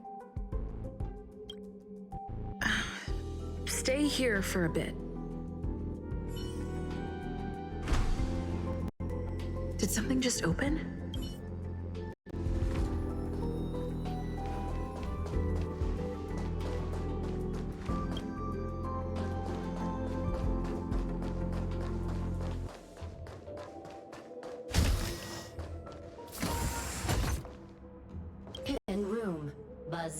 Only Ruan Mei has permissions. Please submit your ID. Buzz. Permissions granted. Buzz. Select from the below services. 1. Check historical incubation records. 2. Inorganic lifeform companionship chat service. This function has been damaged. Buzz. Is this? I thought of one life form that would truly lie beyond my reach. And that is an emanator. I cannot comprehend what an emanator is. Scholars view them as the executors of the Eon's power. So, when did it begin? And at what point did they become closer to the Eons than any other life form? At first, I tried to create a genius. I failed. That question has no solution yet, and a long journey of discovery still lies ahead. However, erudition isn't the only path in the universe. If we set logic aside, would there be more primitive and pure emanators on other paths? Of course there would be. Hazy Rhonda. I was able to see the beginning and end of the swarm disaster through the simulated universe, obtain data on the Imperator and Sectorum and their descendants, replicate them, nurture them, and create a brand new scientific discipline. It is a logical decision. I will certainly succeed. The entity that I reconstruct will bloom into a life never before seen. Will Herta and Screwlum like this experiment? Most likely not. Therefore, before they realize what I am doing, I must hurry my work, as well as find a fitting assistant. Permission granted. Buzz. Select from the below services. 1. Check visitor records. 2. Open incubator entrance. Madam Ruan Mei. Buzz, alien species. Buzz, man with plaster head. Buzz. Seems like there's something new. Permission granted. Buzz. That sound's coming from above.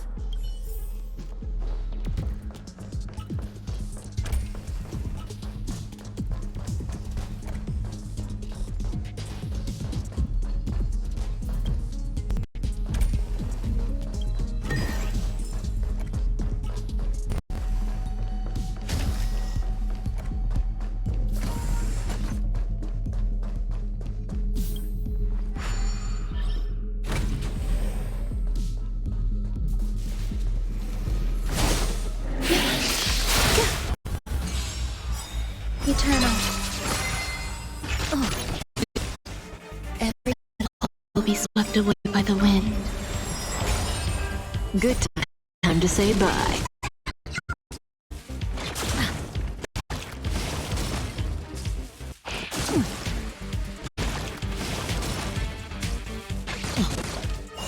More business, eh?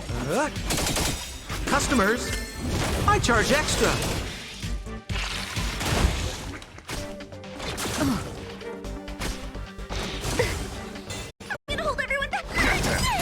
Stand still.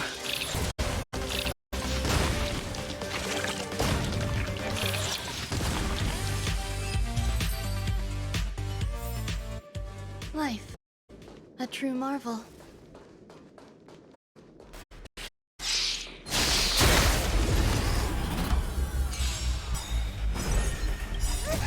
Fiends or devils, I'll crush them all!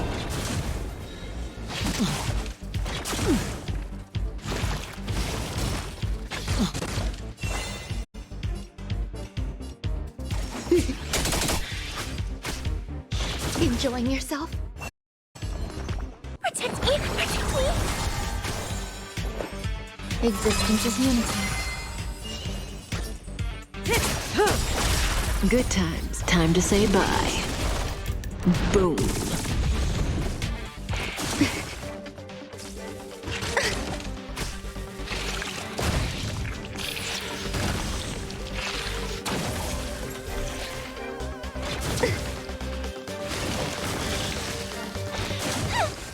We're just having fun. Relax. What are you waiting for? To betray my customers, I charge extra. Some value. Every petal, all will be swept away by the wind. Say bye to breathing.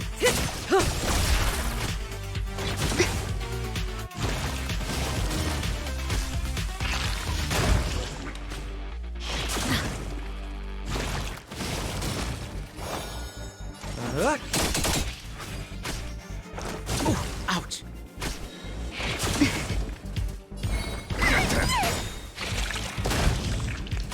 There's more to life.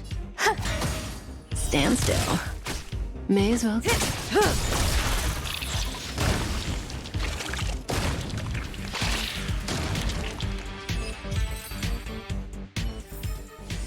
Life. A true marvel.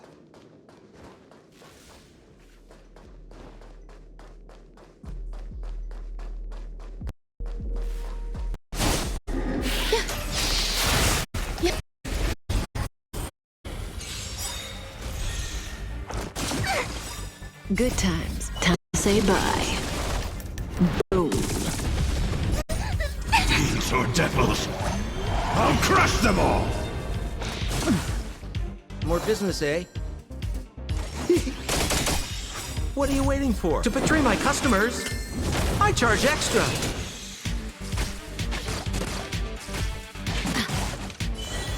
Protect me! Protect me! Some value, I suppose. Existence is unity.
There's someone in the distance. Who is that?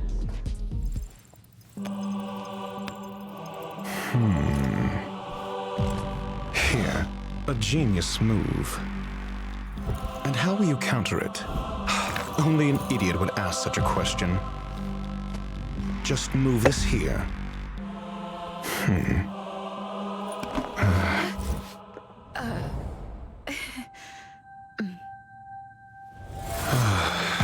You look distressed.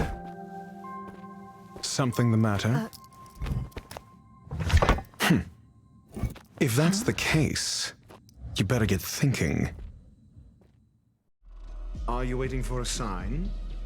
Time is ticking. Descend via the elevator. What you seek is there. Have you considered whether the answer to your question will be of any relevance to our current predicament? If a question is of no help, then don't ask it. Time is clearly precious to the both of us. Never mind. Allow me to clarify something. I know exactly who you are, and I'm aware you are in Ruan Mei's employ. This was not my intended destination. I just happened to find my way here during my visit and saw what she was up to. My goals are roughly aligned with yours. Since you're here, I won't intercede. But should you fail, I will be forced to prevent some avoidable misfortunes. That's all you need to know. Just 2 paragraphs. Very effective communication.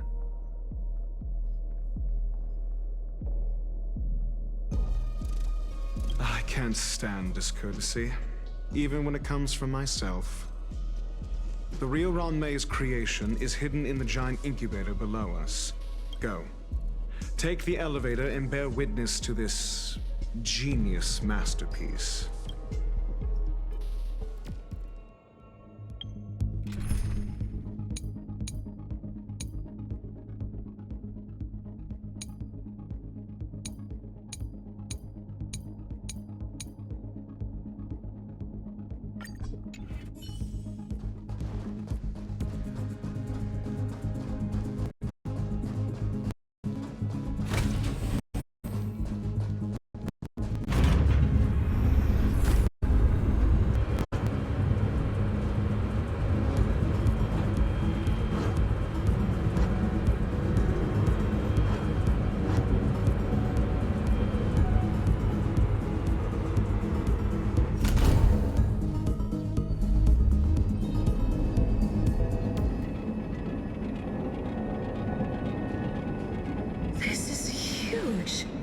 The space station has an area this big?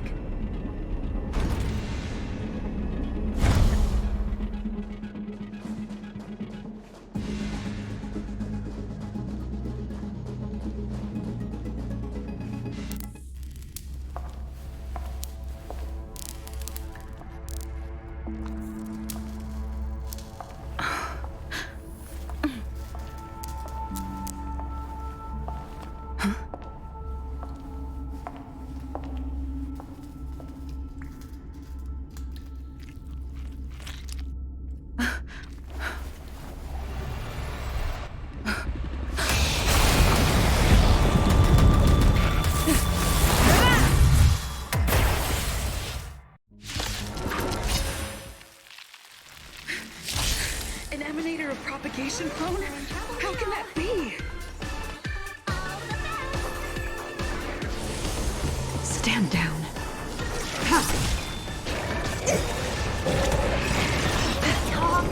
Every petal, all will be swept away by the wind.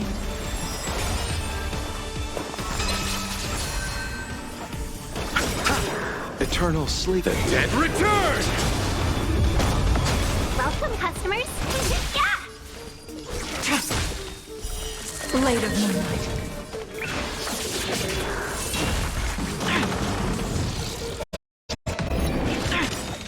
Receive divinity. Save it for your own Repay. spirit.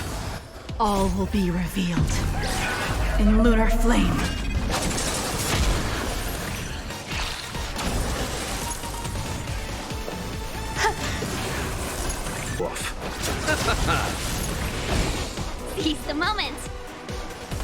1,000 wonders to ring and fight as one!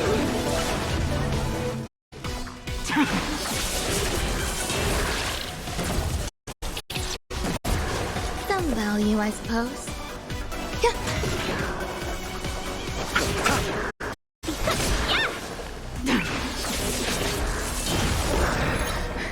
It'll destroy the space station. All will be revealed in lunar flame.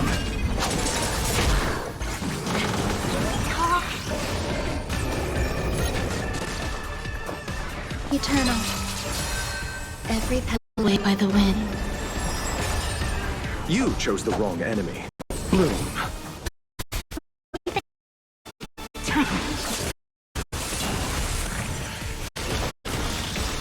Eternal sleep. The dead return! Repay. Customers?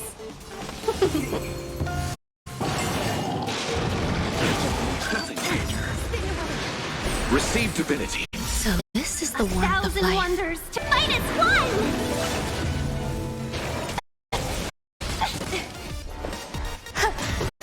Tedious.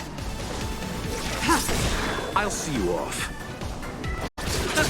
All will be revealed in lunar flame. Blade of moonlight.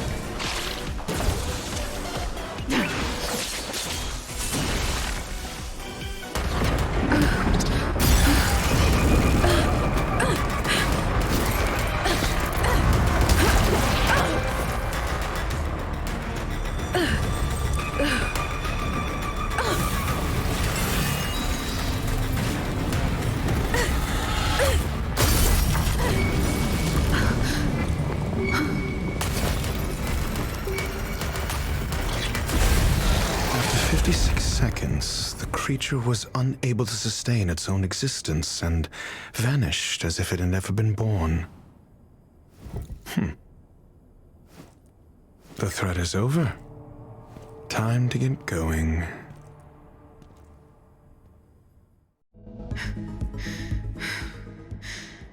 Is it over? I need to get some answers out of Ruan Mei.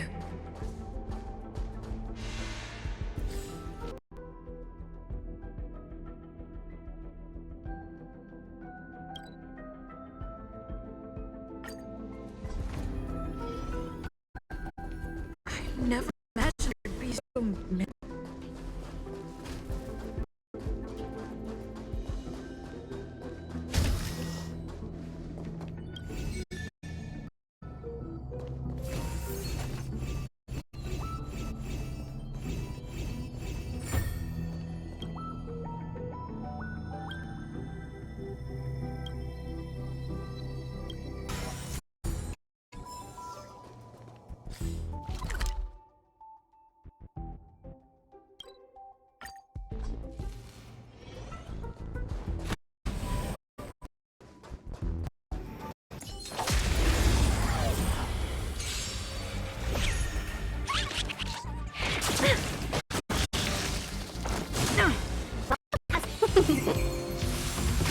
Stand down. Some value, I suppose. Existence is unity.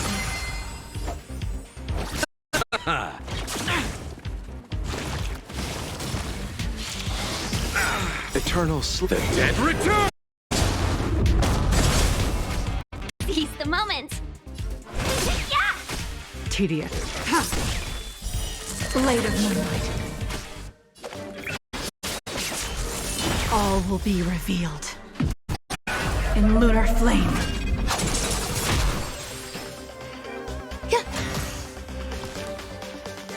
Enjoying yourself? You chose the wrong enemy. Receive divinity. So this is the warmth of life.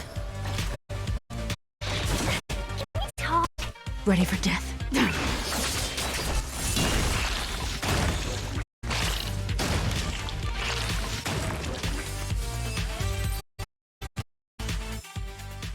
Moment's excitement, nothing more.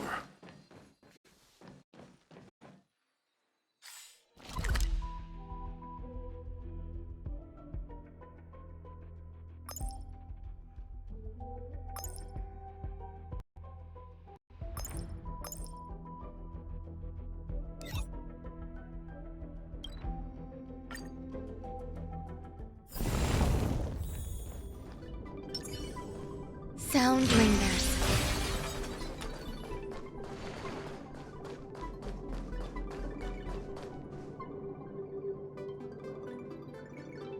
The meeting of geniuses is over. As for the future of the simulated universe, that conclusion isn't important. What's important is your task. You look upset, correct? I regret my actions. There's no defending what I've done. Time and again, my experiments have fallen short, and they've always yielded predictable results. I made a clone, but it doesn't hold a candle to the emanator.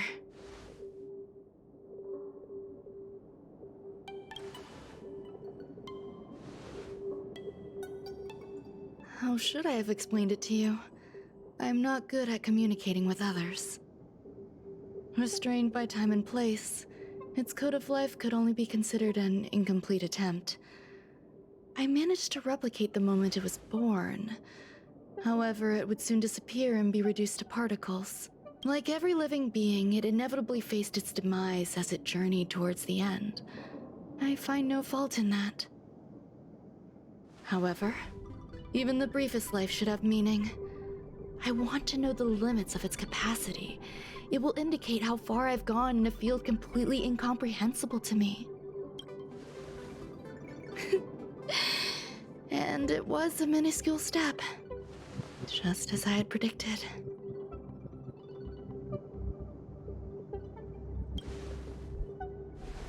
I do not have a life outside of research. People always think this price is unimaginable, but it seems rather acceptable to me. I must admit, I'm not fond of scenarios where everything aligns perfectly with my expectations. An experiment should have its unforeseen twists. That's where the joy lies. Even the most predictable storylines can have their pleasant surprises. I have to admit that these little ones born in the process sometimes move me. I see a human-like response in them. It is a concept completely opposite to that of divinity. They have emotions. Emotions may be either positive or negative. However, the love rooted in the depths of their heart is eternal and unchanging. They're still a long way from becoming geniuses, and are therefore unable to discern whether this love is one of friendship, romance, or familial love. That being said, can even geniuses tell the difference? I cannot, at least. I do not understand what love is, and cannot respond to their feelings. Do you believe my actions were wrong? There's no need to tell me your answer. I just felt like asking the question. How should I take care of them? Perhaps leaving them at the space station is the best choice. Do I seem irresponsible? I'm sorry. I am often at a loss as to how to face my own creations. The effects of the anti-truth serum will also wear off. If others mention me to you in the future, you can answer however you like. Or even pretend you never knew me. After all, your memory of me will soon dissipate like smoke. Over time, hidden truths tend to surface. Past traumas, which I'd rather leave behind, have made me skeptical about trusting anyone but myself. If I do not want a secret revealed, the most foolproof way is to destroy it. The anti-truth serum will make you forget the brief period we spent together. It won't take effect immediately. It is a slow, intangible process, like the sweet fragrance of lotus leaves, plum blossom, sticky rice, and frosting sugar. Perhaps you'll remember someone performed selfish experiments on the space station, but you will no longer remember their identity. Perhaps we'll meet again someday, but you won't be able to connect me with the recollection. That way, the connection between life forms will be erased. Friendships, secrets, grudges, lies, all will disappear. It will make our lives more relaxing.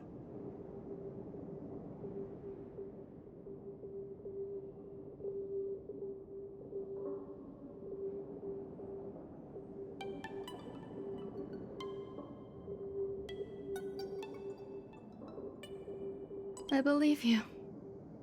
Screwlum will stay on the space station for a while longer. He and Herta still have problems they need to solve. As for me, I'm leaving soon and won't bother with goodbyes. Do you still remember the no man's land I mentioned? I'm considering a solo trip back there during my research downtime, just to see how things are. I miss member number 55 Ryuching sometimes.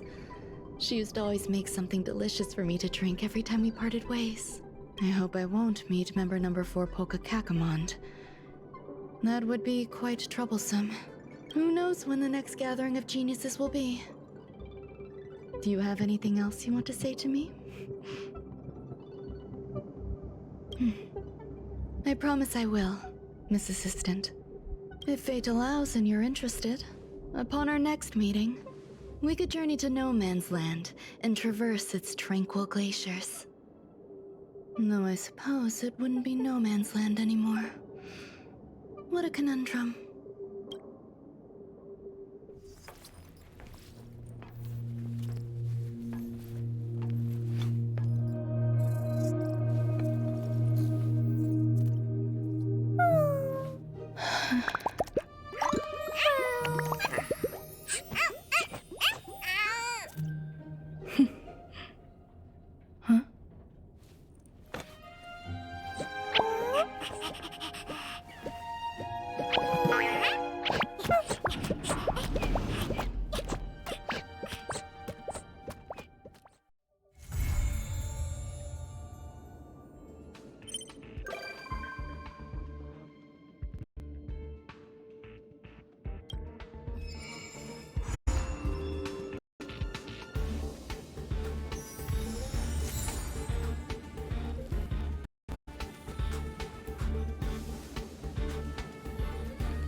Take a rest.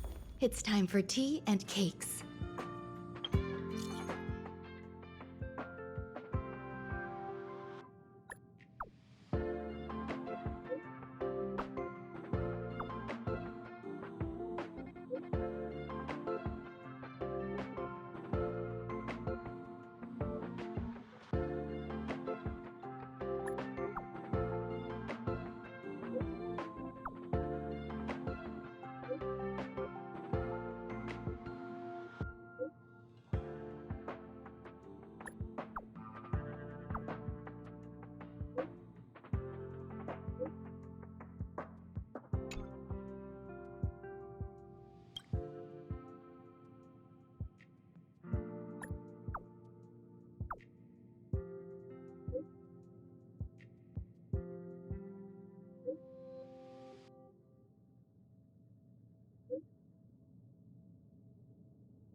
Newsflash. Good evening, Madame Herta fans. This is an urgent broadcast. The great Madame Herta, member 83 of the Genius Society, has been targeted in an attack at the space station. Her current whereabouts are unknown, with no group having stepped forward to claim responsibility. Many Heritors are upset at the ineptitude of upper management, having issued strong protest and condemnation.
Mr. Scrollum, this was a premeditated attack. Conclusion. Their target was the space station, but their strategies are still unknown to us. That's right. Which is precisely why we need her. The last to lay eyes on Herta's puppet before the attack was her.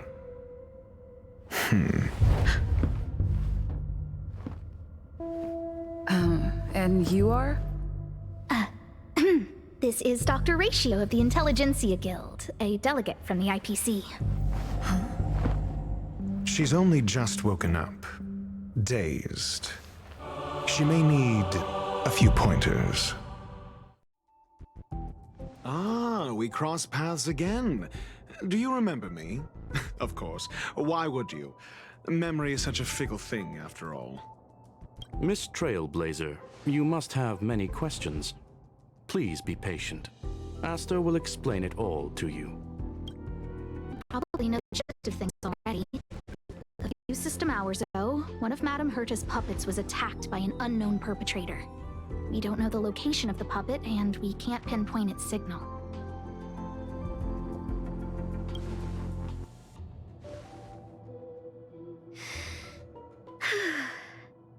She's away on a visit. This issue didn't seem to trouble her much. She received an invitation from the IPC before the attack occurred. Ah, the technology department. Charming little place, isn't it? Madame Yabuli does possess some semblance of competence, but her subordinates? Oof. Oh, they're a riot. Brimming with enthusiasm, yet utterly devoid of intellect. It's as if evolution halted prematurely for them. They want to start some new collaborations with Herta, and have graciously extended an invite for me to play the role of science consultant. It's delightfully amusing. I can't wait to witness firsthand how these geniuses from the so-called Super Smart Club squander the IPC's vast resources. However, this attack was timed a little too well. I can't help but wonder if someone leaked this information, and the attackers seized the opportunity. Herta's aloof response to these juvenile provocations? Almost as intriguing. What a delightful little puzzle. I've long heard that you're one of the best researchers in the guild, Dr. Ratio. We are honored to have your assistance. Save your flattery. Time is hardly a luxury we can squander. To debate the merits of mere mortals in the company of an actual genius? Quite the paradox, if you ask me. Excuse me, you. Tell me, what were you doing the last time you saw that puppet?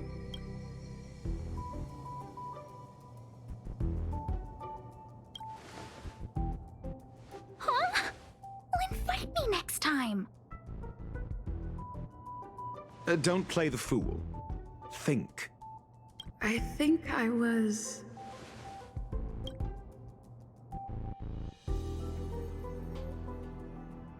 Oh, right.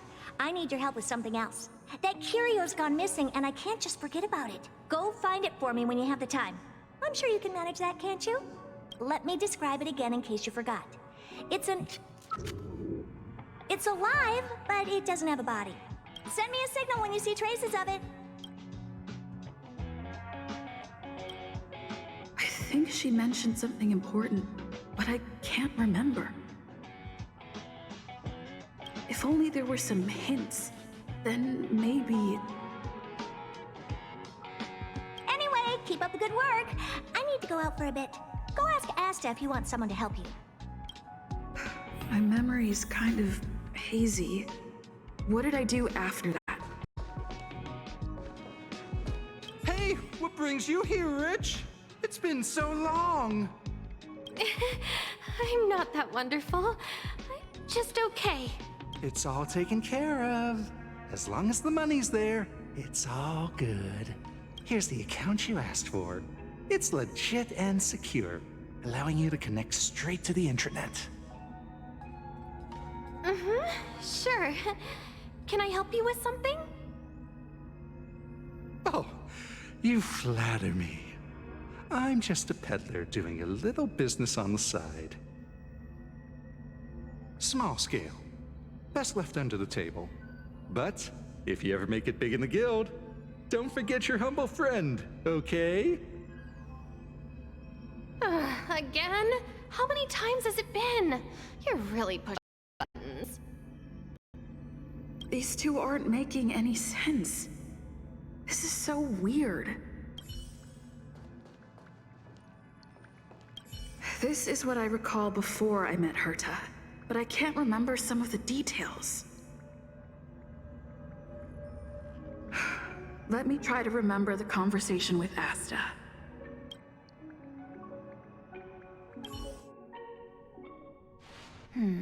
A curio that's alive but doesn't have a body.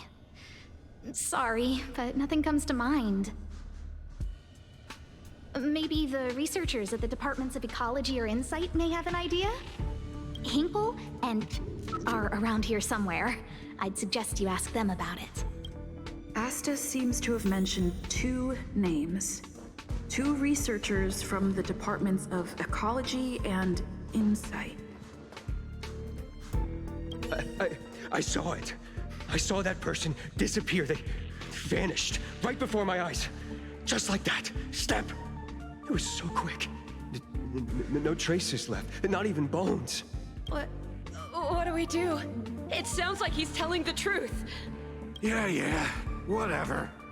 Just let the professionals deal with it. Did you finish your work?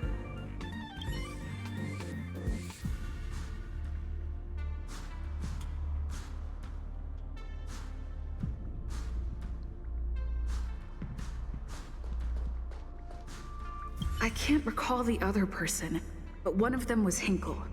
I remember her. I can't recall the other person. I say, what a wonderfully intelligent-looking young lady. All right. Just cut the pleasantries and tell me how it's going. No need to be modest. At my age, you get a feel for intelligence. Though I confess I did hear someone say you were the shining star of the Department of Insight. I have faith in your abilities. So, how about my offer? Why not come with me after this is done? See this material here? People are so inconsiderate. How's someone like me supposed to make out the small print? I'm not getting any younger, and my eyesight is failing. Do you think you can... Sure thing. Anyway, keep your eyes peeled. I'll be bringing you something big soon. It's happening again. The words in my memory are all jumbled up. It's been so long and there's still no response. There's something fishy going on. How come they haven't recovered anything? I don't believe it. They're hiding something. Those managers are useless.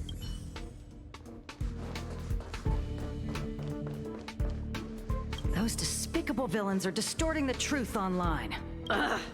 If I discover who's behind this, they're gonna wish they'd never crossed me. A curio that's alive but doesn't have a body? Isn't that just a jinx? Oh, nowadays people call them wubbaboos? Well, I might be the Department of Ecology head, but I'm not the most knowledgeable person when it comes to curios. Adler would be of more help, but he's been investigating some paranormal phenomenon. I haven't seen him all day. I must say, it's a little embarrassing for the space station to be in such disarray while guests are visiting. We've been through a huge crisis and are still recovering. But there are some who are trying to exploit the chaos to agitate the workforce. People are growing more and more distrustful of the management here. It's probably turned into a big headache for Asta, too. Never mind, I shouldn't be telling you this. It's something that we researchers need to resolve ourselves. Pretend I didn't say anything. Adler. Right. Then I ran into Arlen. Adler was with him.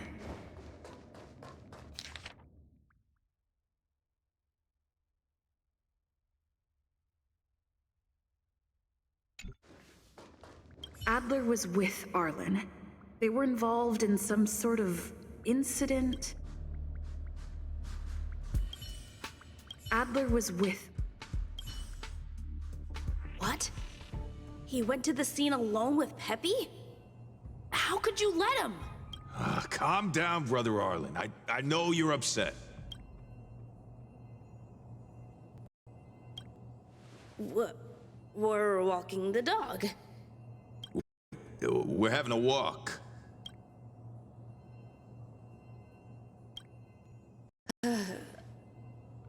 Like I said, we're walking the dog. So I'm the dog? They seem to be hiding something. Is there something you need? Oh, really? What a coincidence. We're looking for him, too. That kid sure is brave, running straight to the scene on his own.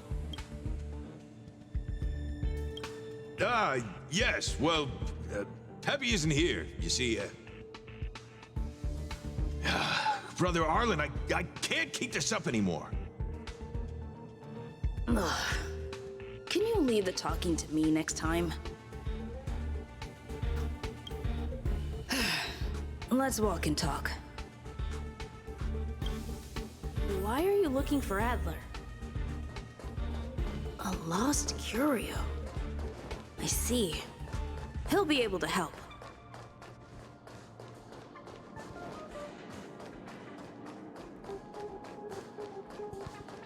Yeah.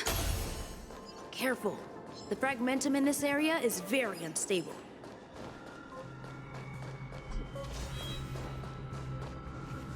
Over there! As I thought, he's in trouble. Let's go! Existence is unity. Every petal, all will be swept away by the wind. We're in trouble now. 1,000 wonders to fight as one!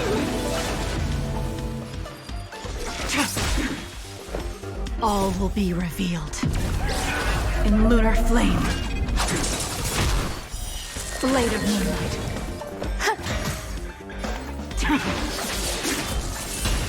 Let's settle this.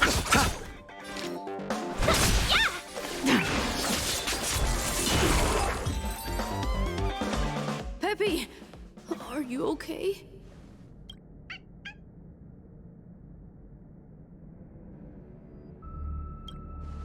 That's me. What's up? She wants to ask you something about curios. I'll leave you to it. Adler, Peppy's in your hands now. Oh, about that investigation I asked for. Don't worry. I think I figured something out. Catch you later.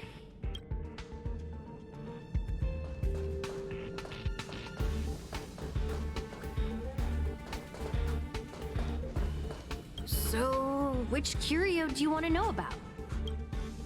That's all you got? Too abstract. Well, there's beauty in the abstract, I guess. Have you asked the Department of Ecology head? Huh, she's not wrong. But that doesn't feel entirely right either. Huh? What did I say? Huh. Now that you mention it, I have a wild hypothesis. But it needs verifying. Let's call it a day. Wait for me.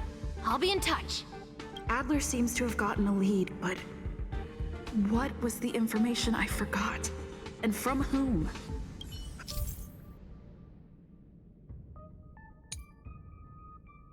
Let's go over it from the start. I may have overlooked something. Oh, right. Asta mentioned another name.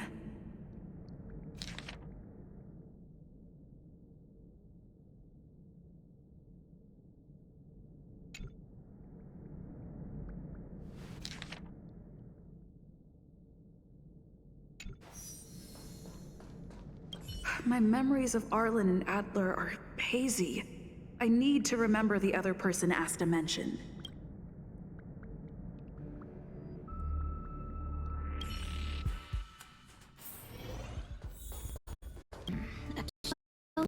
Alive, but doesn't have a body. Sorry, but nothing comes to mind.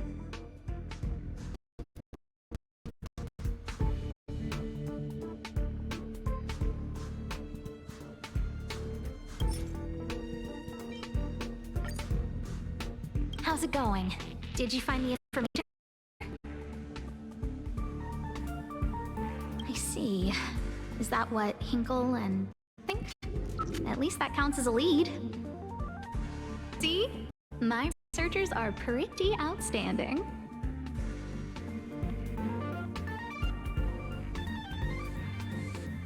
Just business as usual. Nothing to worry about.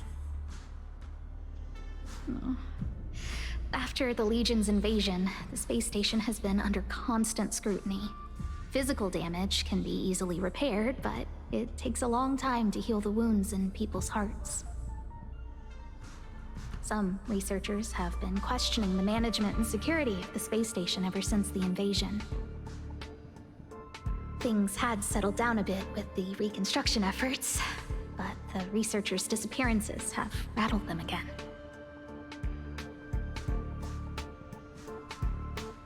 Yes, 4 researchers have inexplicably disappeared in a matter of days.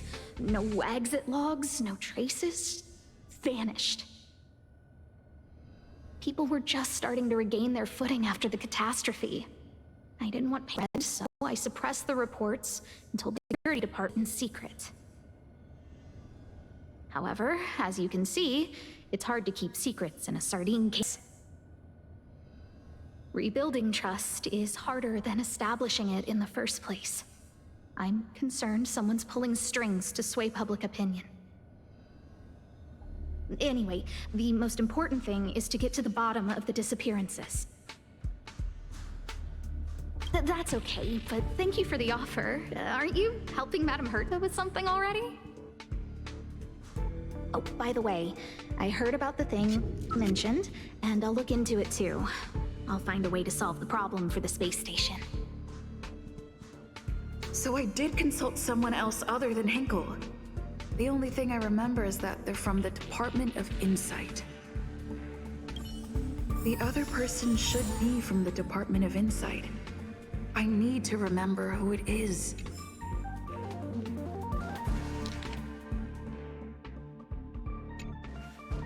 The other person should be from the Department of Insight. I need to remember who it is. Identifying that person is crucial. It could be the key to making sense of everything.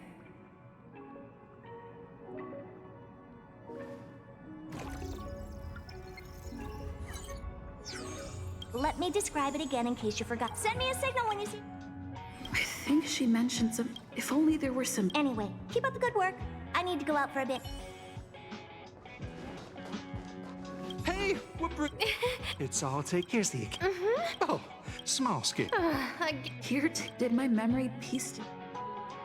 Now I remember. The other person is Emily. She was at the base zone. What did Emily say?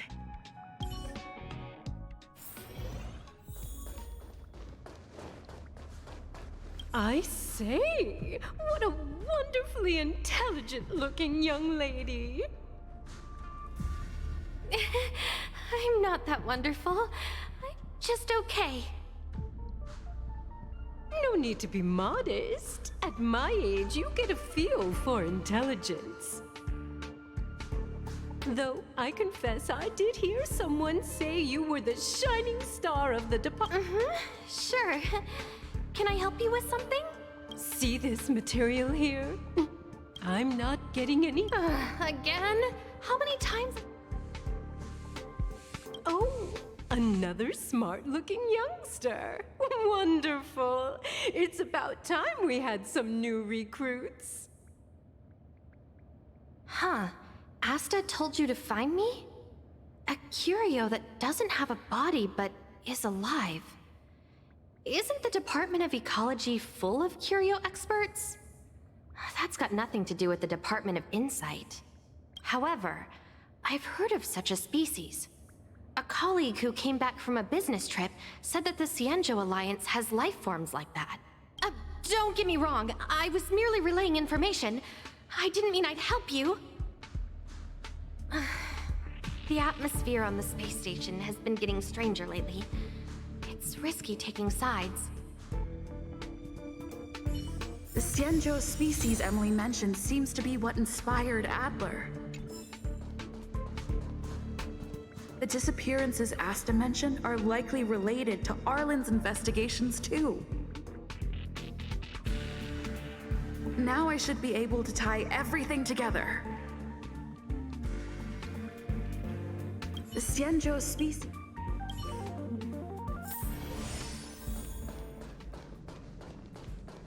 I figured you'd come to me to uncover the truth. I'm sorry. The situation is very delicate. I can't say anything except that it's a secret mission.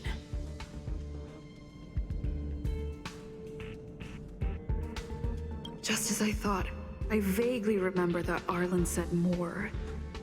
It's related to the thing I forgot.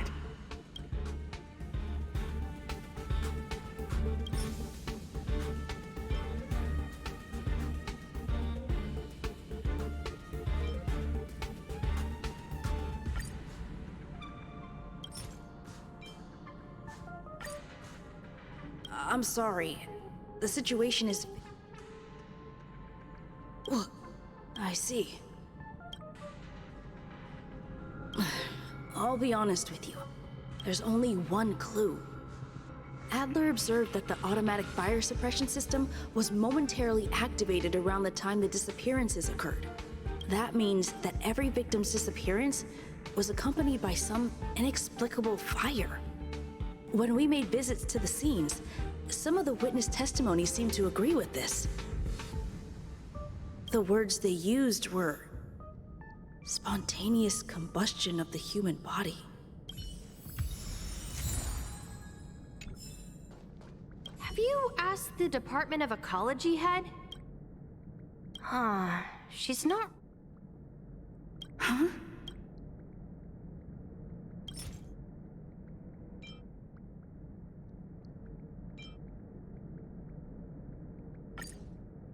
Huh. She's not...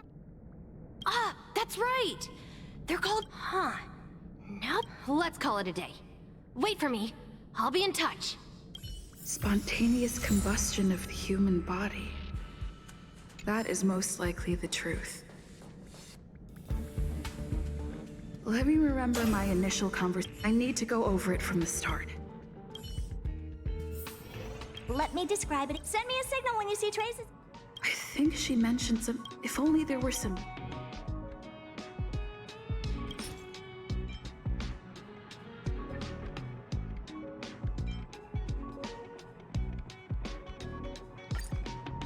let me describe it again in case you forgot.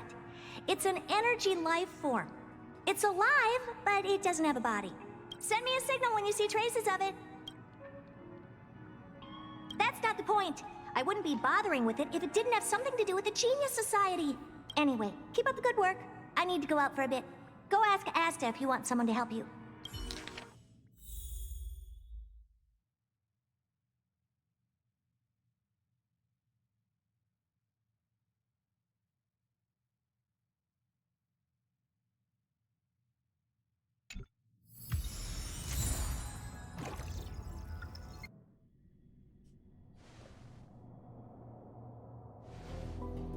I commend your stamina for recounting that interminable tale. You must be exhausted. My ears certainly are. So, to sum it up, the last time you laid eyes on Herta was in her office. She sent you on a wild goose chase for some trinket, the curio. After which you knew nothing else until Lady Asta contacted you. If that's the narrative you're sticking to, then indulge me. Who, pray tell, can substantiate this captivating drama?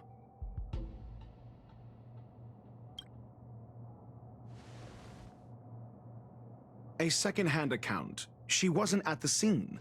Hearsay hardly counts as compelling evidence, now does it? Affirmation. We can ask Herta herself. Well, if you lace up those boots and start sprinting now, you might just catch the IPC shuttle in 4 system hours. But as it stands, not a single soul can corroborate her story. Mr. Ratio, your style of questioning would seem to have a preconceived bias. Apologies, it's an unfortunate habit of mine. When one is immersed in academic research, skepticism comes far more naturally than belief. It is also the most efficient method, judging from my experience. Seeking answers with a negative hypothesis in mind is still valid research. It can still help us reach the truth. If she is truly innocent, she can clear her name with answers. Based on your story, you met with Herta because she specifically wanted you for an assignment. And the assignment involves a curio that doesn't even have a name. Herta's collection.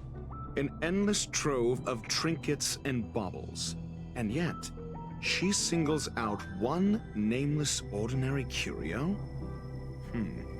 It's hard for me to imagine she would treasure one curio so much.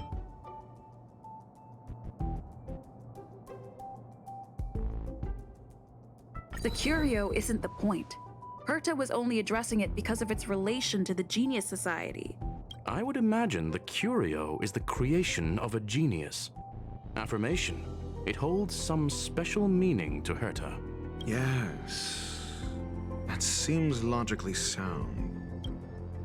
Then you said you asked Asta for help with the lost curio. Yes, to get more information about the curio. I didn't get a direct answer, but Asta recommended I seek out a researcher who could help. Then you said you asked Asta for help with the lost curio. However, she decided to hold her tongue until now? Mr. Ratio, it's because... I'm asking her, Lady Asta. Your testimony went out the window the second you started being selective. However, she decided. Are you full of fanciful fiction? Asta the one hoarding secrets like they're going out of style? Asta isn't trying to hide anything. It's because of her position. Some things shouldn't be said in the open. What could be more important? I have Ratio to become involved in this. It's okay. You can tell him. So what's the story? Are you full of fanciful fiction? Or is Asta the one hoarding secrets like they're going out of style? I remember now. Back then... That's enough pretending. Please be quiet. So what's the story? Are you full of fanciful fiction? Or is Asta the one hoarding secrets like... I remember now. enough. So what's the story? Conjecture. Asta chose to stay silent. Then you said you asked. However, she decided to hold her tongue until now? I remember now. That's enough. However, she decided to hold her tongue until now? I remember now. That's enough. So what's the story? Are you full of fanciful conjecture? Then you said you asked Asta for help with the lost curio.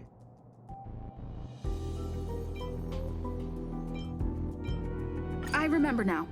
That's enough. Then you said you asked Asta for I remember now.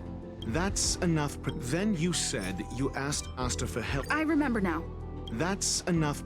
Then you. However, she decided to hold her tongue and. I remember now. That's enough. However, so what's the story? Are you full of fanciful fiction? The space station has been very distrustful of its higher management ever since the Antimatter Legion's invasion. Another severe incident would further intensify suspicion and cause great internal strife. Oh. So that explains why Lady Asta approved of my participation. After all, the Intelligentsia Guild's representative wouldn't be linked to the space station, but would still share the IPC's position. They wouldn't be partial to anyone, but would still act for the space station's benefit. 2 birds with 1 stone. Researchers' disappearances, you say? Yes, I've heard the responsibility of sorting out that mess has been thrust upon Arlen, head of the security department. Yes, I ran into Arlen when looking for Adler. Adler? A level 2 researcher. According to the Department of Ecology head, he knows more about curios than anyone else. He happened to be helping Arlen investigate the disappearances. Well, did he enlighten you? Adler seemed to have had an idea at the time, but he never contacted me again. Researchers' disappearances, you say? Yes, I've heard the response. Clearly, though, it bears no connection to Herta's puppet being attacked. No connection? I disagree. There should be evidence linking them together. If I review a certain record... Clearly, though, it bears no connection to Herta's puppet being attacked.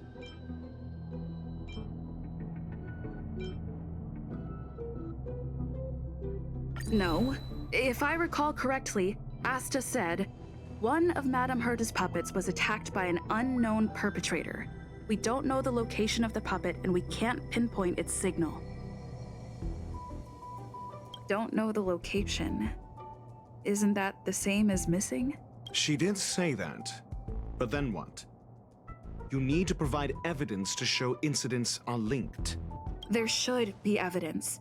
Arlen discovered something odd when he was investigating the disappearances. The space station's automatic fire suppression system was momentarily activated around the time the disappearances happened. Arlen mentioned that each victim disappeared due to spontaneous combustion. Huh. But there are no signs of a fire anywhere in the space station. That's what's so odd about it. But this information has an additional layer of importance. This may not be direct evidence, but if the system also recorded the fire suppression system activating when the puppet was attacked, then there's ample evidence to indicate that these 2 cases are linked. If these 2 incidents were caused by the same person, then the suspicion put on you would decrease, provided that this fire suppression record does exist in the system. We'll see in the main control room. Let's go. Huh? What was that?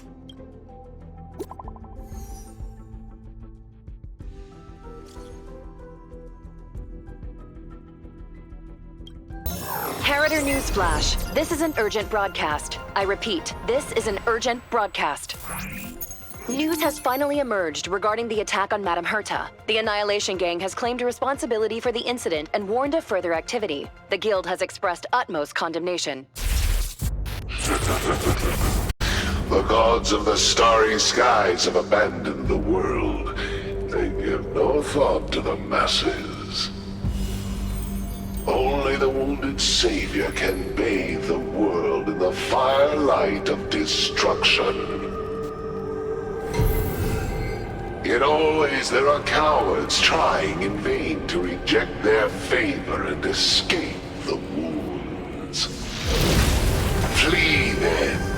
Flee as far as you can. No matter the distance, annihilation will find you.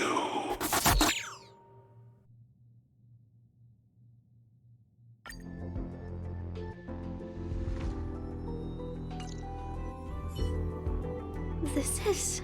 A declaration of war, and an announcement of what's to come.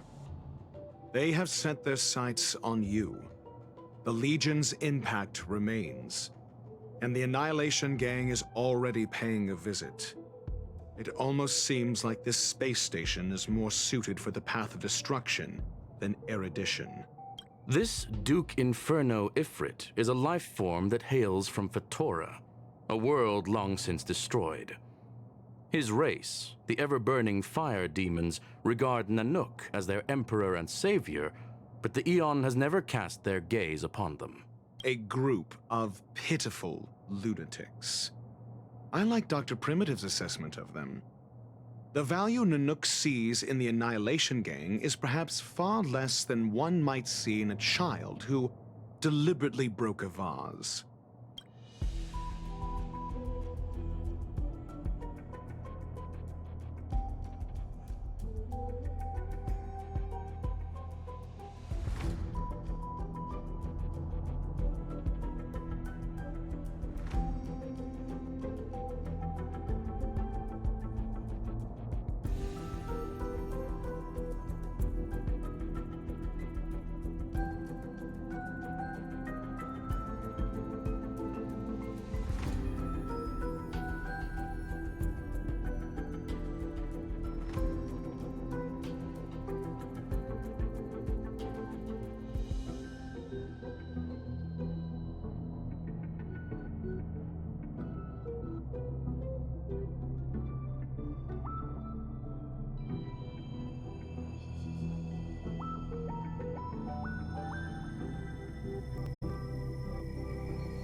Have a cruel temper and instinctively ignite and destroy items. Ifrit is particularly evil and cruel, even among his kin. The Everflame mansion he heads is even the arch-enemy of the Japella Brotherhood, despite both groups belonging to the Annihilation Gang. Japella Brotherhood? I've heard that name somewhere. On the Stellaron Hunters wanted posters, they stand accused of inciting the Japella Rebellion, the uprising that caused the downfall of the Brotherhood. The Japella Palace crumbled in the scorching flames, and Ifrit's power has grown by the day ever since. Would you believe it would be merely a coincidence? Something similar is about to happen here. Spontaneous combustion? For him, it's as routine as me finding fault in everything. The disappearance of researchers and the puppet were all part of the plan. And after that, that video will soon circulate. And this station's fate? Flames. Nothing but flames. The destruction of trust. I'm afraid more than trust will be destroyed here. You need to start acting now if you want to survive. You, come with me. You have a superior strategy? Pray tell, do we set the two of them loose, turning whispered fears into full-blown pandemonium? If we did that, we'd be at a disadvantage. I'll stay here and try to contain the news as best I can. Please, investigate the issue quickly.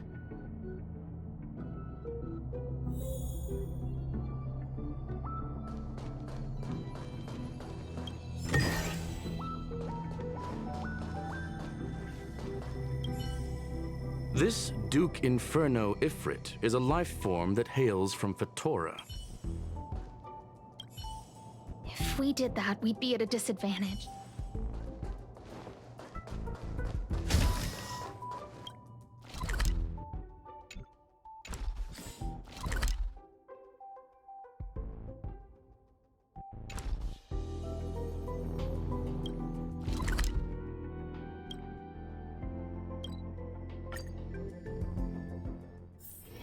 Take a rest. It's time for tea and cakes. Not good. This is serious. The security department will do whatever we can to help you. A list of the missing researchers and their details. Sure, but the security department already combed through their backgrounds and personal relationships. We didn't find anything odd. The Annihilation Gang are a group of die-hard thugs. They might be attacking indiscriminately. A list of the missing researchers and their details. Okay. Take it. Remember these names. Find a friend who's tuned into the gossip around here and tell them you want to know the relationship between these people. I don't know. That depends on your friend.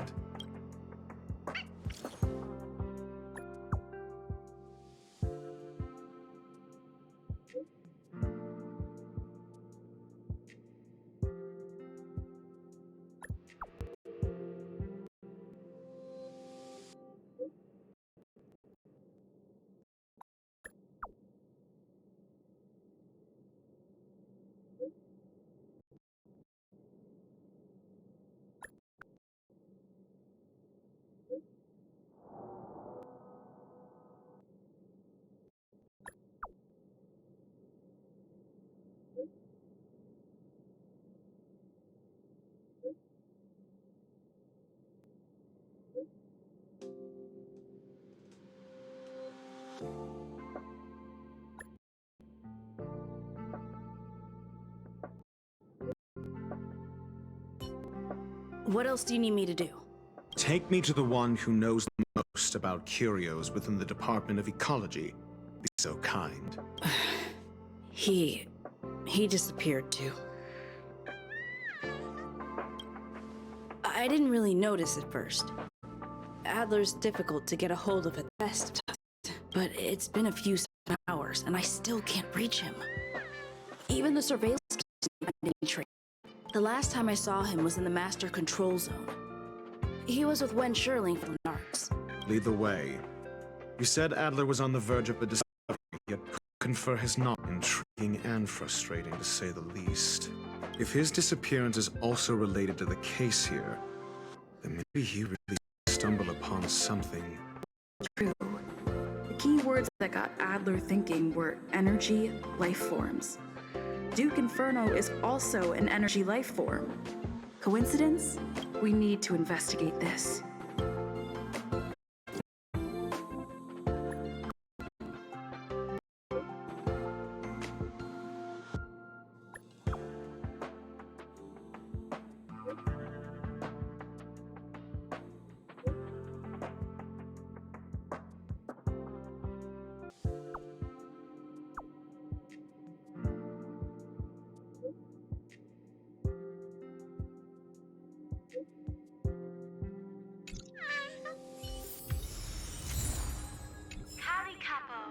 All the good taste of Capo Kali.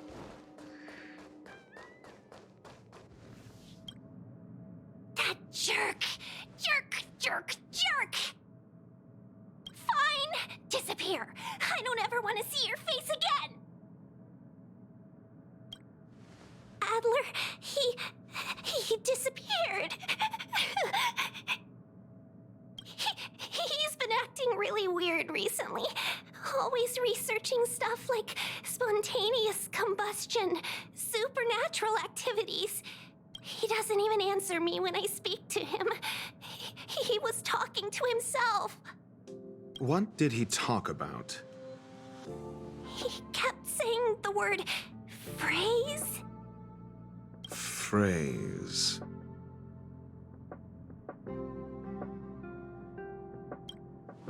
Who said I want him back? But want to find him.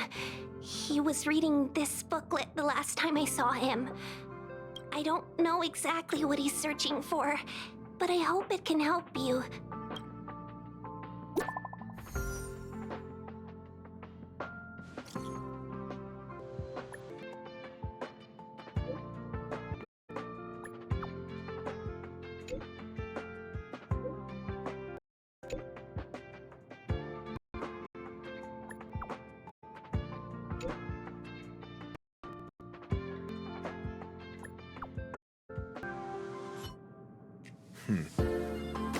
Suggests tragedy. Those who disappeared were at the forefront of challenging management. Isn't that a curious puzzle piece? I finished browsing through this booklet while you were replying to messages. It recorded the lives of a few Genius Society members. I'd say it contains some interesting information. It's time to go back and chat with Lady Asta and Mr. Screwlum.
You're back. I've been in the dark web. I barely managed to stop the video from spreading. The incident hasn't grown any bigger, for now. How are things with you? Less than promising. Or to use a different phrase, we're in deep trouble. Out of time. Let's retrace our steps and evaluate the situation. From the data we've collected, there are 3 avenues we can explore. First, Adler's disappearance. He must have come across some information. Adler also. You think that Adler's discovery drew the enemy's attention? Indeed, and I already know what he found. First, disappearance. He come across some vital information. I understand. Tenuous First, the next angle is what the victims have in common. Distasteful as that discussion may be. Distasteful discussion? A mere glance at their background would indicate they share no commonalities. However, after browsing through their online records, you discover they all wield influence on the space station's dark web. Lady Asta must know what this means. The next angle is what the last is the abilities Duke Inferno, secret of spontaneous human combustion. You probably know about this. The fire demon of Fatora, the Duke of the Annihilation Gang.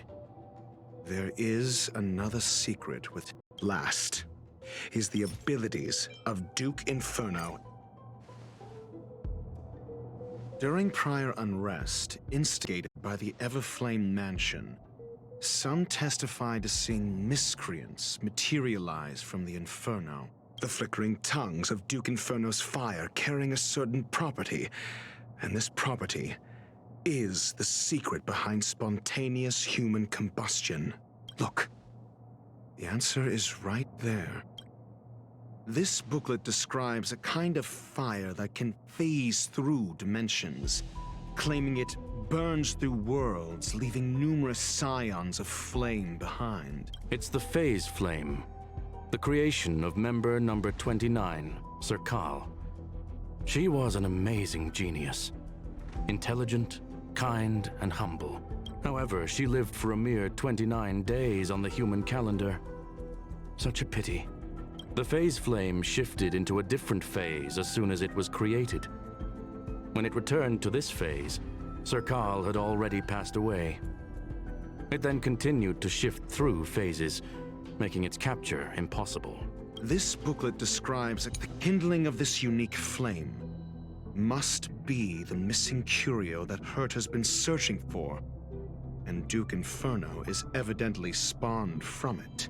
Somebody was once able to glimpse the traces of the phase flame and obtained a wisp of its kindling.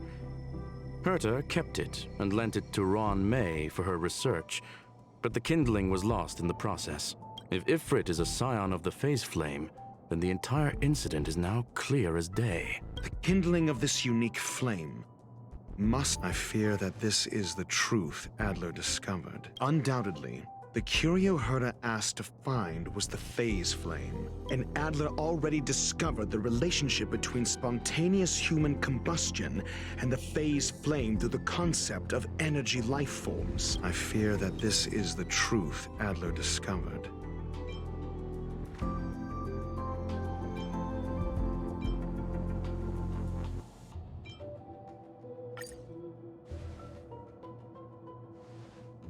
When Schurling said, Adler kept muttering about a phrase before he disappeared. I believe this word was actually phase.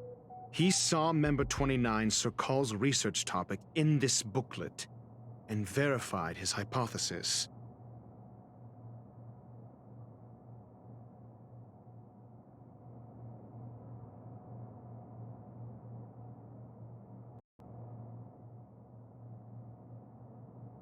As a scion of the phase flame, Duke Inferno would naturally share similar capabilities.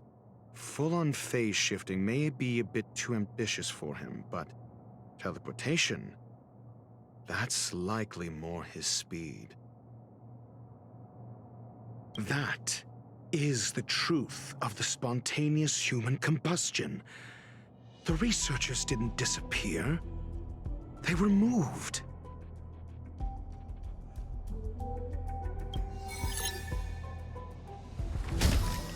We don't know where the victims went, but Duke Inferno's plan is now clear. And the sudden and consecutive disappearances provided the best environment for chaos to fester. Once the seed of unrest has sprouted, he will then send out an announcement for an imminent attack. It will push the crisis from the dark into the light, catalyzing it into new growth and bloom. The next step would be to ignite the spark. Look at those researchers who disappeared. What would happen if someone realized their similarities? I need say no more. It was all a premeditated trap to stir up chaos on the space station. We're running out of time.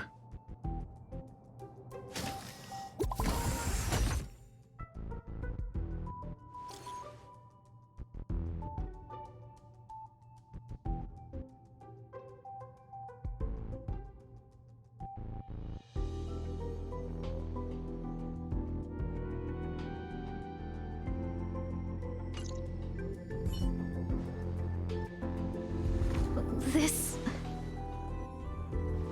No, it isn't enough. Indeed. It needs one more spark. What do you mean? If you limit your involvement to this, there's still room for excuses. If it were me, I wouldn't give you the chance. Could it be? Huh? What is it?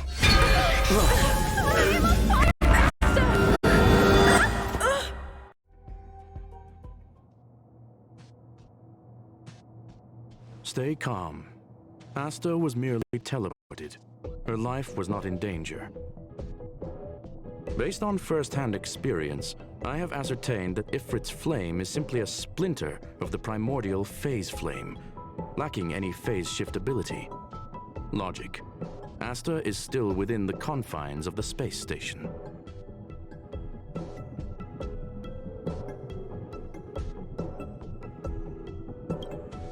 That flame must still be somewhere inside the station. Find it, and we'll find a way to bring her back.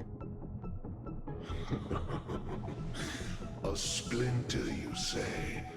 The arrogance of the gifted is charming in its own way. Try then if you must. It seems that Duke Inferno didn't deign to personally grace the space station. He merely cast infernal fire into our midst to wreak havoc among the researchers. When the fire fizzles out, his malevolent plans will vanish without a trace. I will head to Herta's office and activate the folded space in the curio storage room. With some changes to its parameters, I can use it to block the fire's teleportation routes and seal it inside the station. Mr. Ratio, please go with Miss Trailblazer and contain the fire.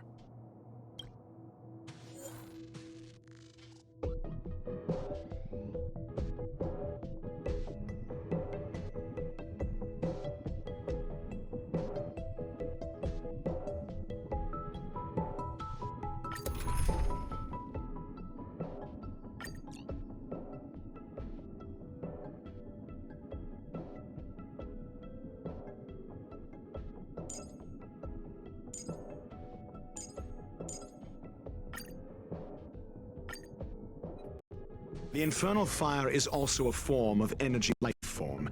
The imaging device will pick up its trace. Follow it.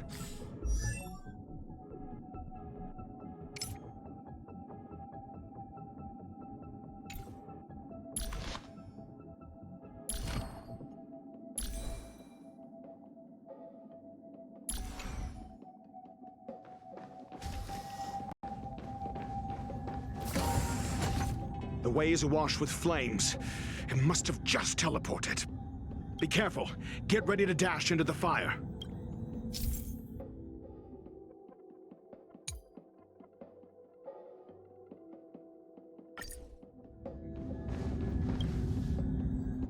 See? It's still in the space station. Like Screwlum said, it can't here. Do you know what to do with cornered prey? Hunt it to the death.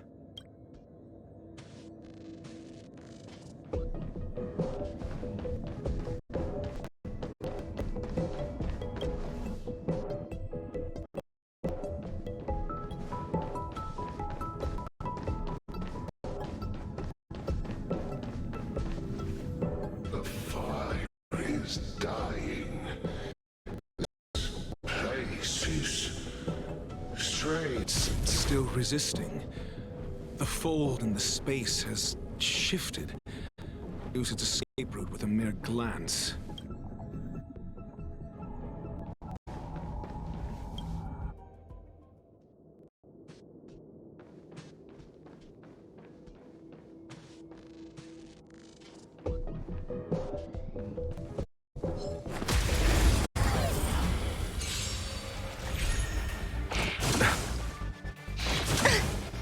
I'm asking questions. Answer me.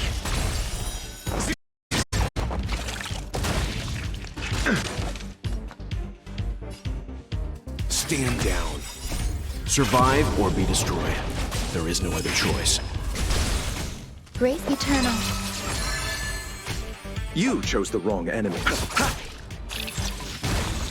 You're on test.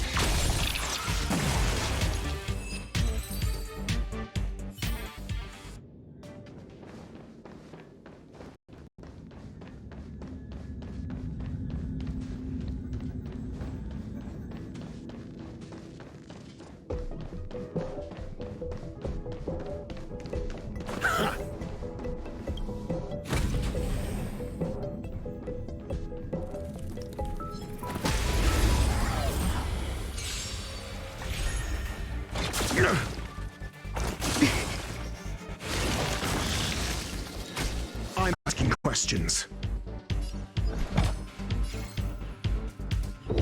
Answer me. Time for some hardship. Knowledge, the measure of truth and falsehood.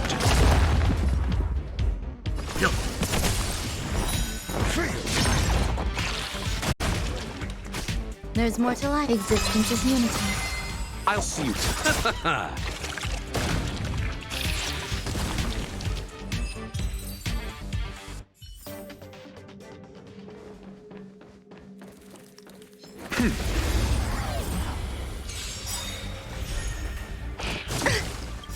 Eternal sleep. The dead return! Every petal, all will be swept away by the wind. Got the defense? Test. 0 points.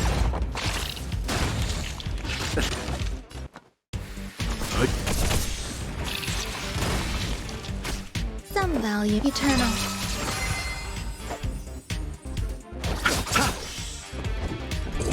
Answer me.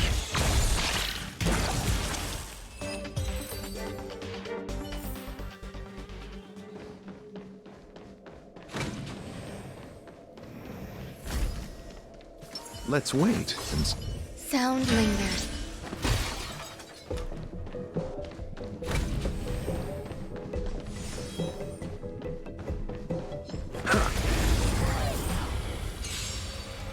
Repay. Existence is unity.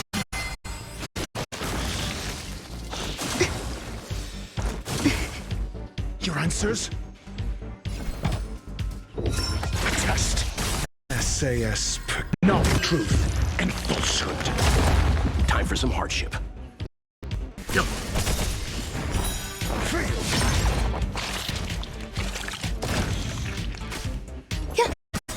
You.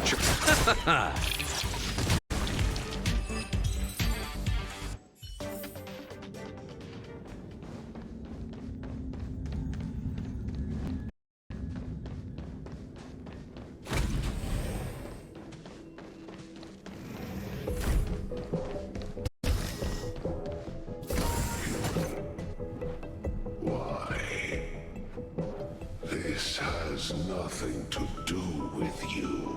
The flame is getting weaker. Duke Inferno can't maintain it anymore.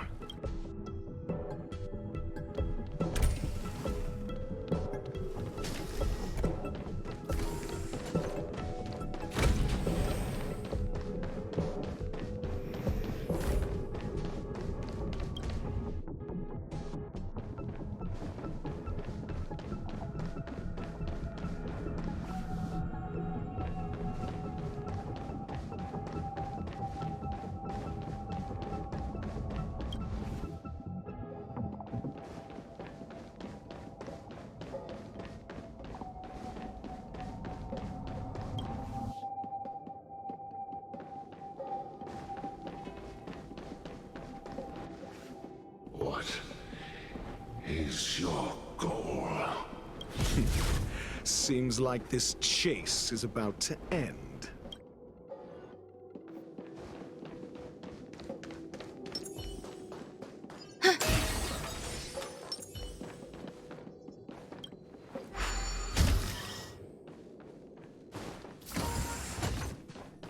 Sound lingers. Let's wait and see. Yeah.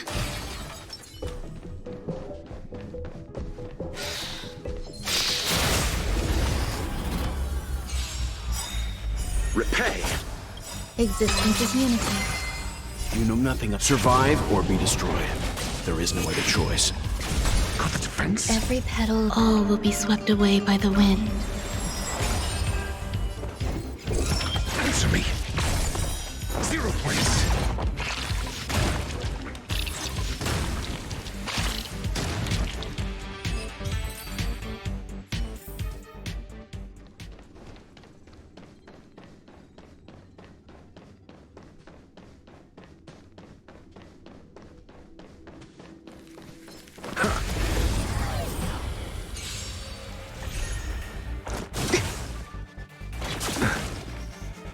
Mediocre. Test. Fail. Let's begin. Grace eternal. I'll see you off.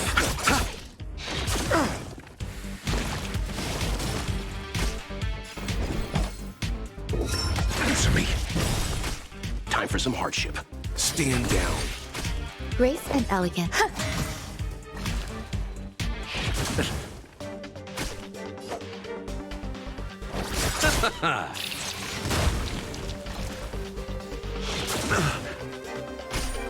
Little. Not bad. 5 points. Test.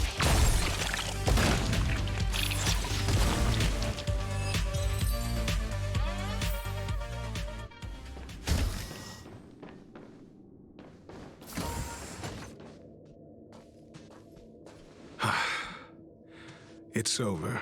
Ignorant fools blindly chasing firelight, not knowing that the blessings of destruction already lie at their feet.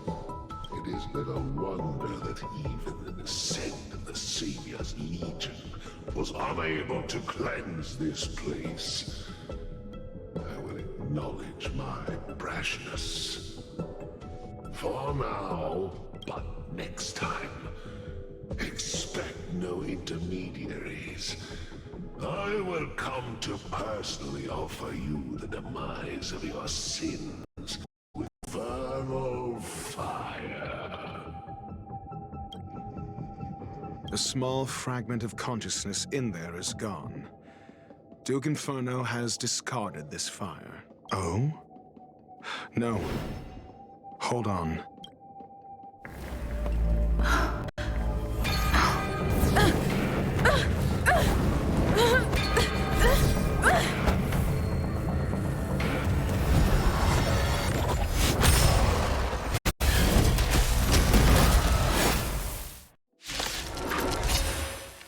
Ah, the banal theatrics of stalling.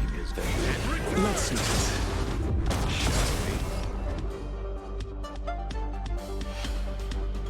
SAS knowledge, the measure of truth and falsehood. Enjoying yourself? Stand down. Fail. You know nothing of the way. Survive or be destroyed. There is no other choice. 0 points. Grace and elegance, eternal. Every petal, all will be swept away by the wind.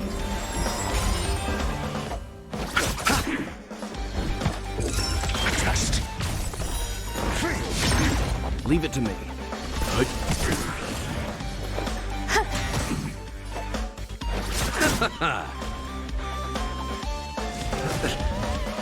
Receive divinity. Repay. Your answers? Answer me. 0 points.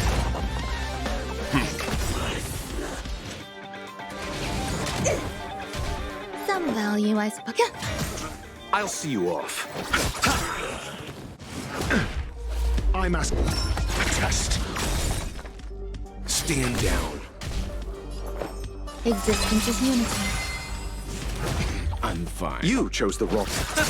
Your answer. Answer me. Fail. So this is the extent of miscreants materializing from the Inferno. Seems like Dr. Primitive wasn't wrong. You know nothing of the survive or be destroyed. There is no other choice. SAS Perkibi. Knowledge, the measure of truth and falsehood.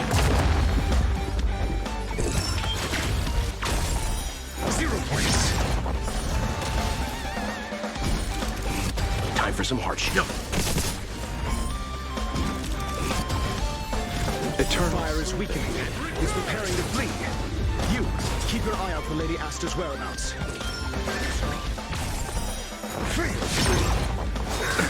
Nothing major.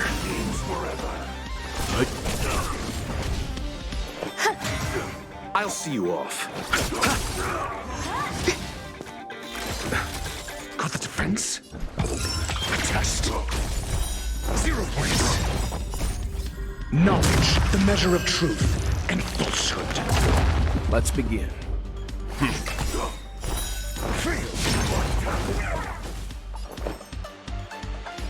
Eternal.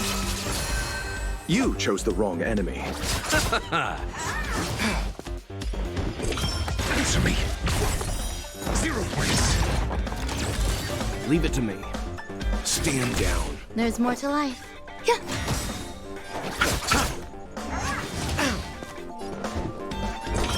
Test.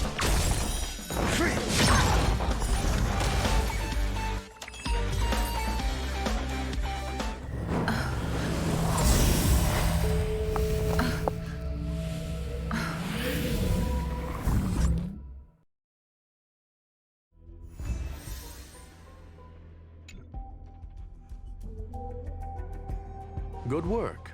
You did very well. Rest assured, Asta only had a fright. She is recovering in the clinic. While you were chasing the enemy, the security department also found the missing researchers. Affirmation: they are all safe and sound. It was all thanks to Adler.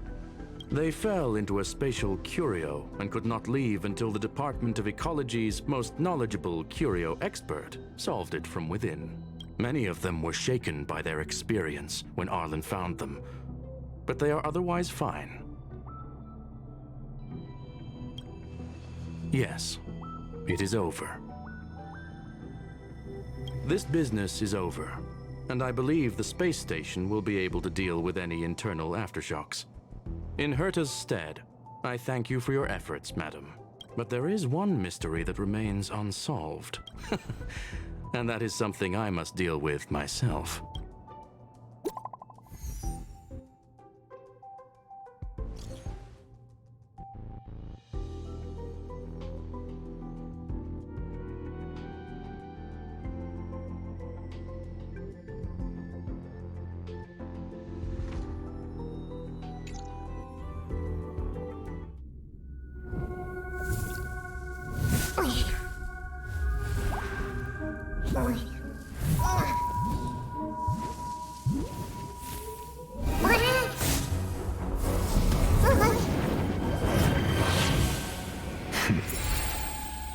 I've been waiting.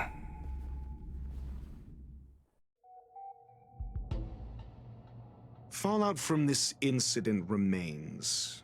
Surely you have plenty of pressing matters to attend to. Or is the safety of the space station beneath your concern? Answer: that is exactly why I came.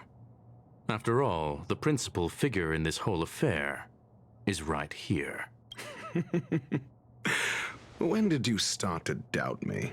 When one is immersed in academic research, skepticism comes far more naturally than belief. I've had the same bad habit as you since the beginning, Mr. Ratio. I must say, I'm quite honored, Mr. Screwlum. But do explain, why opt for silent wisdom when you already had the pieces of the puzzle? For curiosity's sake. Affirmation: I made the same decision as you, to accompany and observe. Oh, and when did you become convinced? Objectively speaking, aside from some minor spiritual trauma, no researchers were hurt in this attack, which never aligned with the Annihilation Gang's modus operandi. Logic: a third party saved them.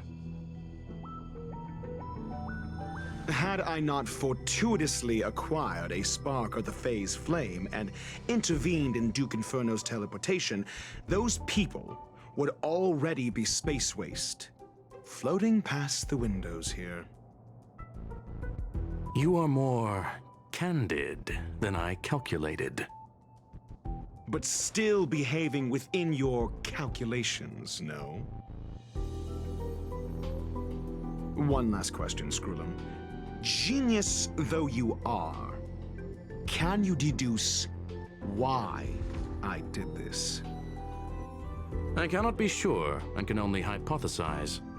Helping the weak hints at the merciful instinct of a medical doctor, but maintaining a cool, detached observation reveals the strictness of a scholar. And pulling the strings from behind the curtain is akin to laying down the gauntlet to a genius. The ruler of planet Screwlum is indeed well versed in the human mind. It's a pity you're as much in the ivory tower as other geniuses. You still got one thing wrong. To stand aside and observe is the best treatment one can give. There is a disease called foolishness that is harder to cure than any ailment. The path of erudition has neither reason nor logic. While geniuses wander among the stars, the ordinary can't even trace their footsteps. Those less gifted have no choice but to walk alone, enduring a lifetime of tumbles and triumphs. But even a life marked by failure is a life worth living. It is only in moments of solitude and despair, when help is absent, that fools grasp how to pick themselves up. I have a fastidious nature. I cannot stand fools, idiots, or imbeciles. Seeing them fills me with dread. Regrettably, this space station is just like the Intelligentsia Guild, devoid of geniuses and filled with mediocrity. You wish to uproot the researchers' blind worship of geniuses.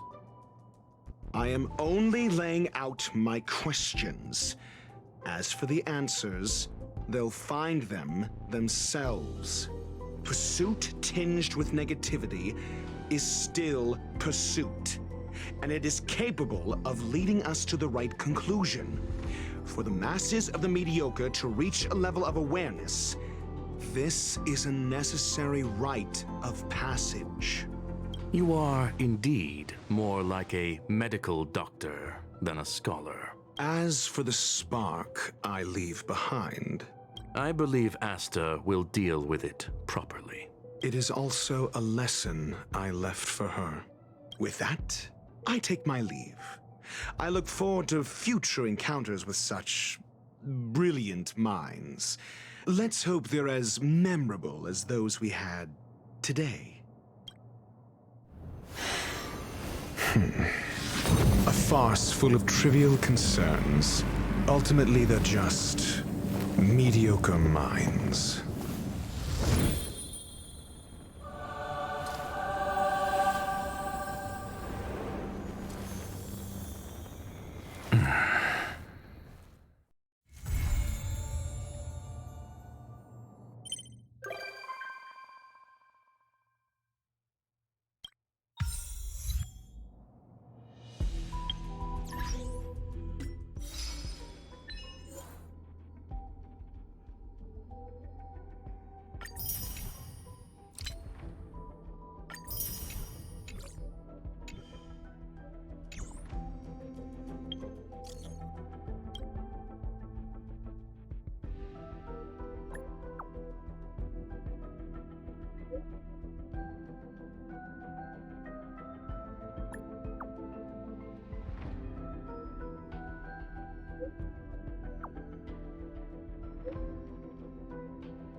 消息，